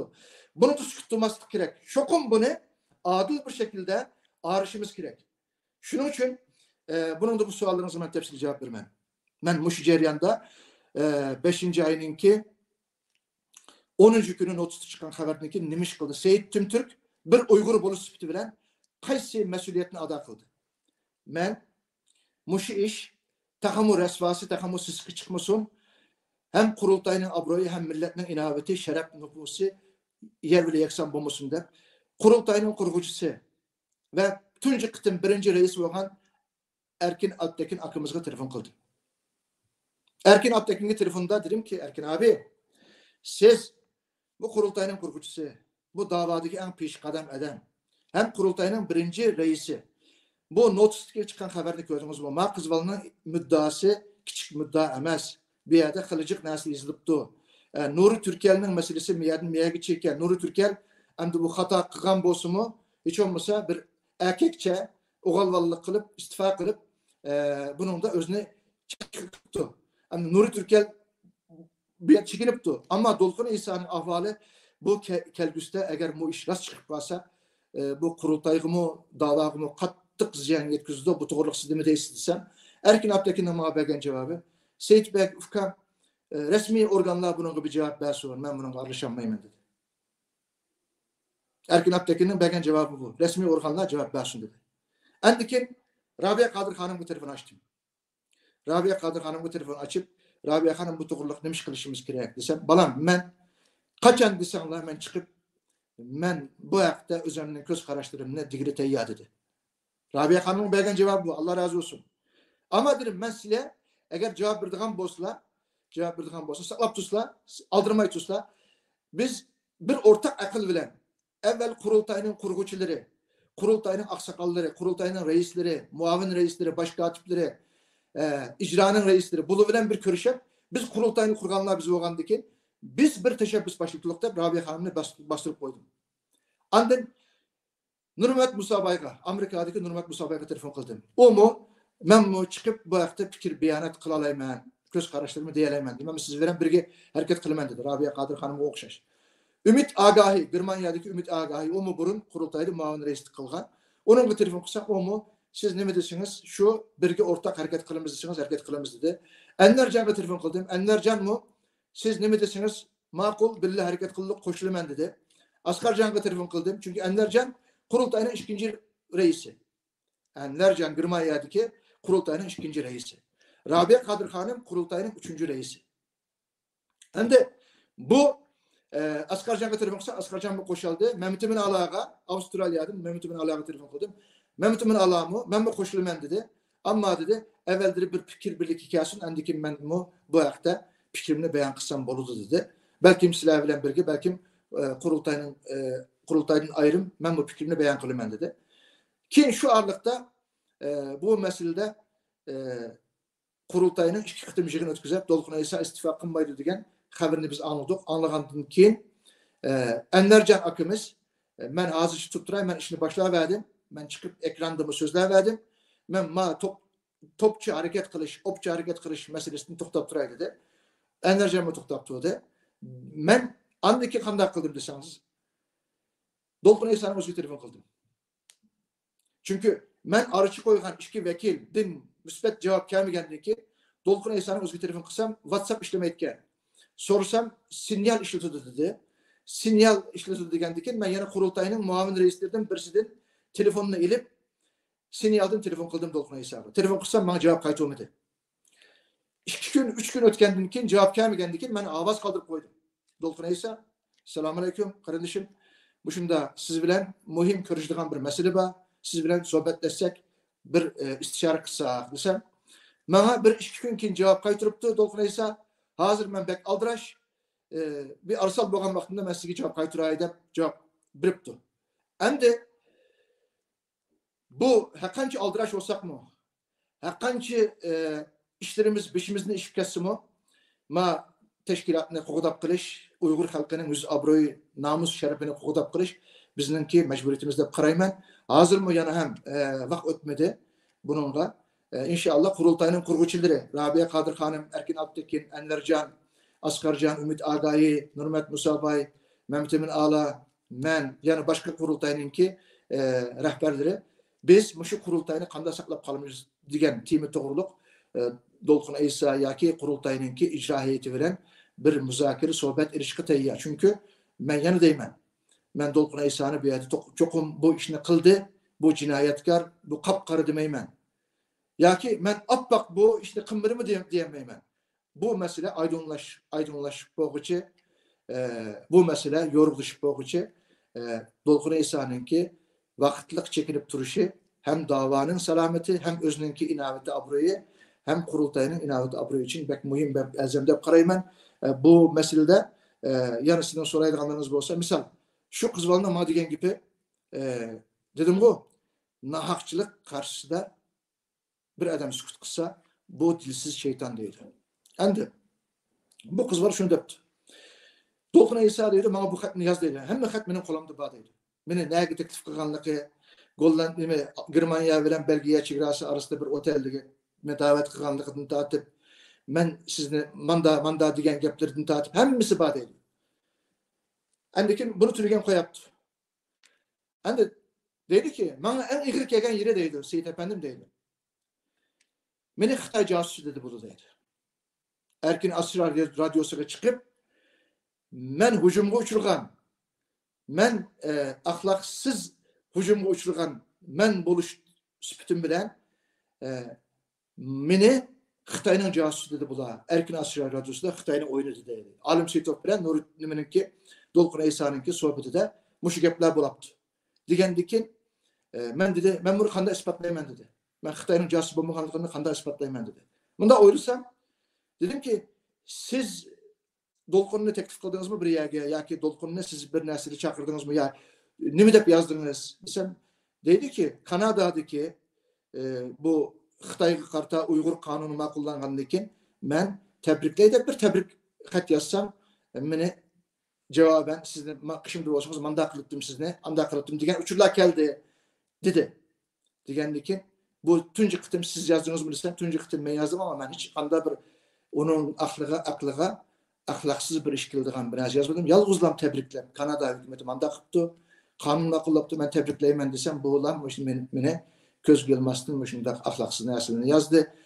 Bir neçe qıtıb xat yazsam bunu davamlaşdırdı. Endikin bu iş şundaq yüz berdi dedi.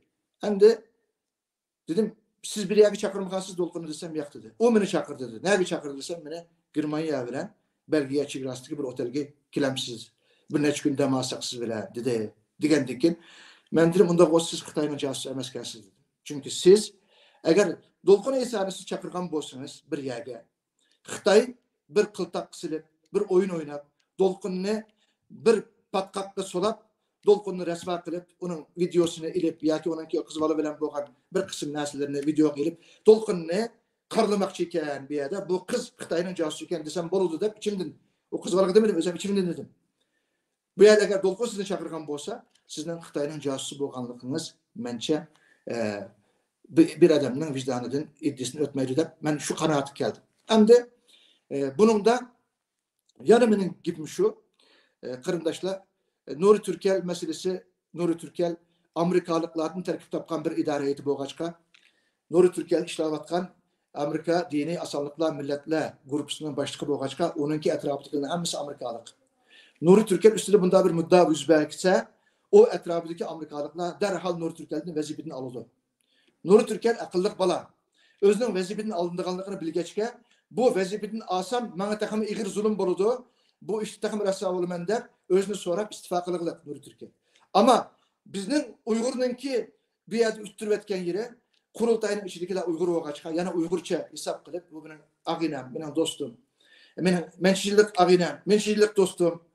Ben bunu bunda qanday yüz bileyim bunu ben qotap kılışım gerek. Yani bu hatalık kılgan bolsun meyli qotap kılışım gerek degan muş uyusunda 19'ga 133 kişi vekil Dolqun Eysa Kasım depti. Bu Kasım degenimiz kırındaşlar Dolqun'u qutulduruş yoki onu patqaq solash emas. Taqa müstakil sotçular kildi deydi. Müstakil sotçular, müstakil tadqiqatçılar qachon keldi? Onu to'g'riliq biz so'raymiz buni. Biz kerak bo'lsa bir necha kishi Germaniyaga borib yoki nada bo'lsa shu qurultayning ijro heyeti bilan o'tirib suhbatlashib müstakil tadqiqatçılar kim? Müstakil tekşürüş ömrükidekiler qaysi grupni teşkil tapıdı. Bu yeterlik mi? Bu ne o kız balığı oğul olsun, ne Dolqun oğul olsun. Hak adil bir şekilde maaşını sorulsun. Dep biz bunu mu sürüştük kılalayımız inşallah. Bu doğruluk bizge vaxtıda cevap veriş gerek. Ben əfsus Dolqun Eysa telefonumu cevap verip ben bilen paranlaşkan bolsa siz bilen şu değişken gaplarni öz bilen deyitdim. Belki Dolqun'u ben qayıl kılalaydım. Qayıl kılgan bolsak bu işlerde çekinip durgan bolsa Uygur davası mı büyük ziyan yetmekte çünkü nimiş kadar ziyan yetti degen meselemde Amerika'daki mecburi emgek ömrüki deydigan bir grup Xitayning Uygurlarni lagerlarda turmalarda mecburi emgekli silavatkanlıkını ten cezasızda bularni kul işçi deb işletivatkanlıkını tekşürüş ömrükidin terkip tapkan bu grupның içinden Dolqun Eysa'ni çıkırıp ettiler. Nimiş çıkırıp ettin deb sorulsa bu üstüde bunda bir cinsi münasebet. Dolqun Eysa çıkırıp emas, Uygur kurultayını çıkırıp ettiler. Uygur kurultayı mı Dolqun Eysa şu. Birge, hemisi bir şey. Hemisi bir çıkırıp ettiler. Hem de bu kim ziyan buldu Arslan Kırındaş'ın? Uygur davası ziyan buldu. Ertesi gün yana bir teşkilat çıkırıp ettiler. Yana bir grup çıkırıp ettiler. Yana bir aktivist çıkırıp ettiler. Endikin yana birisi en mühimi bizning Uygur teşkilatlarına xizmat qilsin, bizga yordam qilsin deb biz Amerikalikning, Yevropalikning, G'arbning, Yaponning, Hindistonning ishini qilamiz. Ma'qul. O'luning bir puhrasi, bir ayol kelib bizga yordam qilaman desa, ularga biz agar chiqilib qolgan bo'lsak, Alloh saqlasin, bizning o'lidan yordam so'rashimizning hammasi nolga aylandi. U vaqtda o biz yordam so'ragan kishilar bizga demamdi, "Hey, sen qanday rezil millat, qanday axloqsiz millat. Sen o'zing Xitoy bizni deb seni qilyapti, namusimizga chiqilyapti deb turib, sana yordam qilamiz deb kelgan yosh kichik qiz bolalarga sen chaqchaq qilsang, sen qanday yering da'vogar, qanday yering seninki mazlum, sen Xitoydan beter zolim ekansan demamdi bizga. Biz o'zimizni so'rashimiz kerak. Shuning uchun mana masalada mening ko'z qarashim shu va qurultay rahbarlarini men qaytadan sözgü teklif qilaman. Erkin Altekin akamizmi sukut qilib turolmay, men bu sukut qilib turgandim. Axir u qiz bola o ismi nimiti Esma Gün. Esma Gün degan qiz bola menga bir necha uchur yozibdi. Uning do'stlari bir necha qitim Twitterda yozdi. Menda bu hamma saqlaqliq menda turdi. Bugun siz so'rab qoldingiz. Men yana agar siz so'ramagan bo'lsangiz, yana shu Dolqundan javob kelsa, uni bilan ko'rishyapti. Yana boshqa bir yo'ldan izlab, shu ishni qanday eng yaxshi shaklda hal qilamiz degan ishni izlandim, ammo bugun so'rab qoldingiz. Bunga javob bermasam, bo'lmaydi. Millatimning oldidami ham o Esma Gün degan qiz va uning atrofidagi do'stlarining, qarindoshlarining oldidami xuddi bir mas'uliyatsiz da'vogardak bo'lib qolmay deb bugun javob berdim. Shuning uchun mening deydigan gapim shu. Bunda biz 5 ay küçük düşsek reislikimizni vatan azat bo'lmaydi. Yoki 5 ay men qurultayda yana turib turay, mening izzetim, obro'yim yoki to'kalgan inoyatim meni qaytib kelibdi yoki vatan mustaqil bo'ldi degan bir muddamiz yo'q bizning. Lekin qurultayni asraylik, millatni asraylik, davoni asraylik, Xitoyga o'yin tomosha qilib qo'ymaylik. Mencha ma qizbalning aqsida Xitoy bo'lig'iga men ishonmayman. 100% işlemsiz, 100% diyemeymen ama çünkü üyede teklif kılgan Dolqun Eysa iken palan yerga giren, palan çigrağa gelsen şu yerde otel badigen uçurunu yollaptı, şu uçurdu kördüm. Bunda oğandikin bunu Xitoyning oyunu deb biz Dolqunni qo'g'daymiz deb bir mazlum qiz bolaga bizga yordam qilman deydigan bir qiz bolaga zulm qilsak, unga bo'xton atsak, bu bizning erkekligimizga, bizning uyg'urligimizga yarashmaydi. Bu vaqt yana oxirgi savolim bor. Masalan, asli bu ishning qoidasi bu. Sizlar degandek bu ish %100 bir sotning hukmi chiqqani yo'q. Lekin qoida vaqtincha istibo berib turishi, aqlangandan keyin qaytib kelishida. Lekin afsuski shunda bir tuyg'u berilyapti. Siz buni qanday qaraysiz?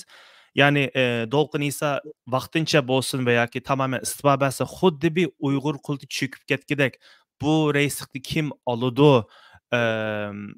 Turkiyada mana bir hukm bor, Erdo'g'an tushib ketsa kim chiqadi degandek bir hukm bor. Ya'ni dunyo Uyg'ur qulti shunchalik zaif holga tushib qoldimi? Men shunda emas. Ama shuni deyman sizga. Men albatta qurultayning ichida bo'lmasammi, 10 necha yil xizmat qilgan, birinchi muavin rais darajasida xizmat qilgan bir kishi bo'lib bilan, bir Uyg'ur bo'lib bilan qurultayda bir monopollik bor. Qurultayda yani dedim yuqoridagi rahbarlarninki o'zining tonish bilishlaridan tarkib topgan bir rahbarlik heyeti, icra heyeti de bu qanchalik bilmayman, ammo temsil heyette, vekiller heyetide köp kısımdaki insanlar o'ylab bakın, misal Arslan 133 kişi Dolqun Eysa tuttusun şu ahval üstüde, men yuqorida degan şu ahval üstüde 133 kişi qaysi adalet duygusu bilen, qaysi mas'uliyet duygusu bilen, qaysi da'vogarlik sukuti bilen Dolqun Eysa tuttusun deb himoya qilamiz. Biz aslida Dolqun Eysa tuttusun degan 130 kişi Dolqun Eysaga eng cho'ng xiyonatlik qilyapti. Qurultayga eng cho'ng xiyonatlik qilyapti, da'voga eng cho'ng xiyonatlik qilyapti. Chunki demişqa, ertagün bu tekshirish o'mikida agar Dolqun Eysa'da xato chiqib qolsa, bu 130 kişi kimga javob berdi? O mas'uliyatni qanday ado qildi? Kimdan kechirim so'raydi?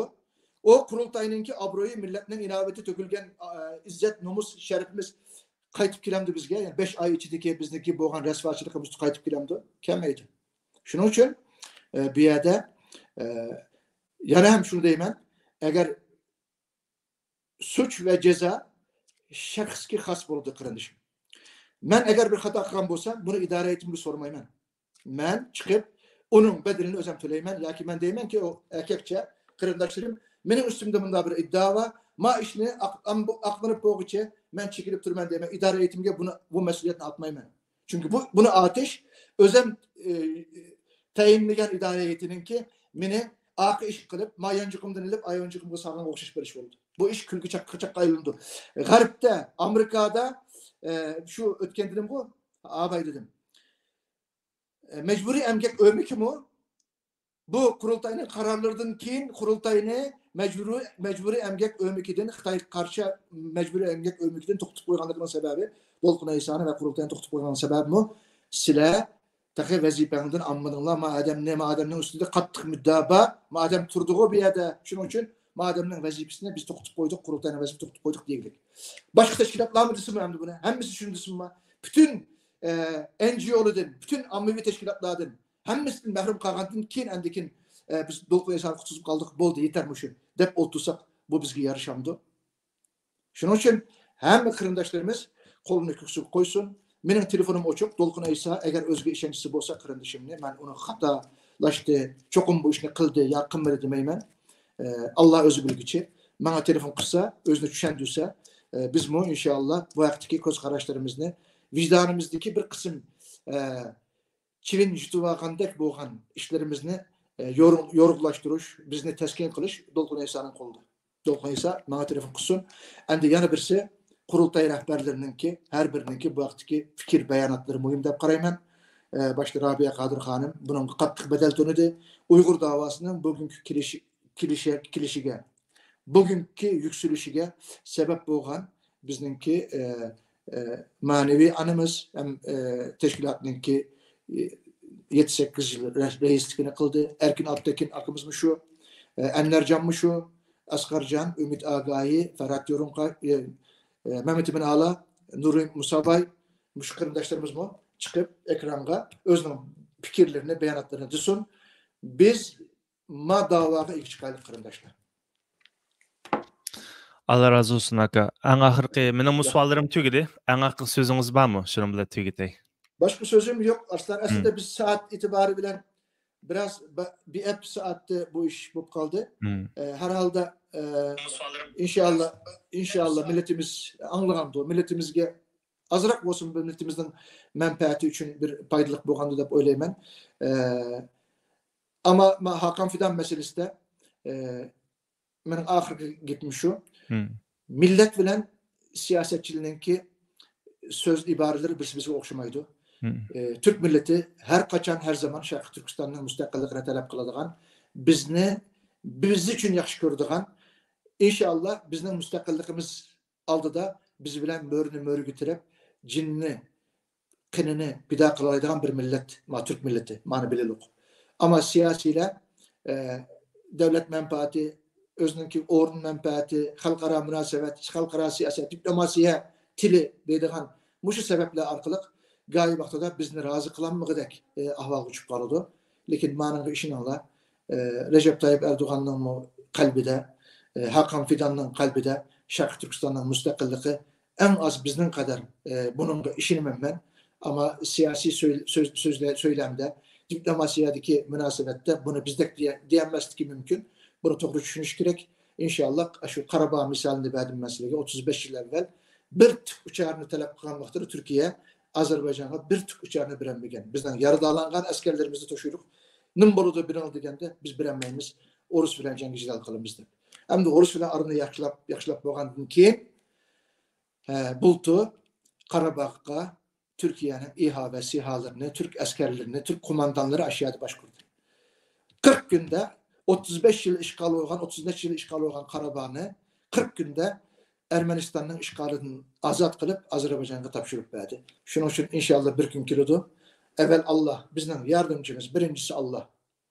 Allah istese melaikeyle arkalık yardım kıldı. İstese dostları arkalık, halısı düşmanları arkalık yardım kıldı. Benim ne bilgenlikimle herhalde düşen Allah Teala bizden başta benim bu bendeki amanetini ve bizden üstümüzdeki amanetini muşu hak yolda asın inşallah biz Allah'tan razı olamayız. Allah bizden razı olsun. Esselamu Aleyküm ve Rahmetullah. Allah razı olsun aka. Men azı ekran yiyip bitimenlikin derhal ketip kalman ayrım hoşlaşışımız elbette. Bulda kaynaşla kilaqetim küreşkiçi aman bulunla. Assalamu alaikum wa rahmatullahi wa barakatuh.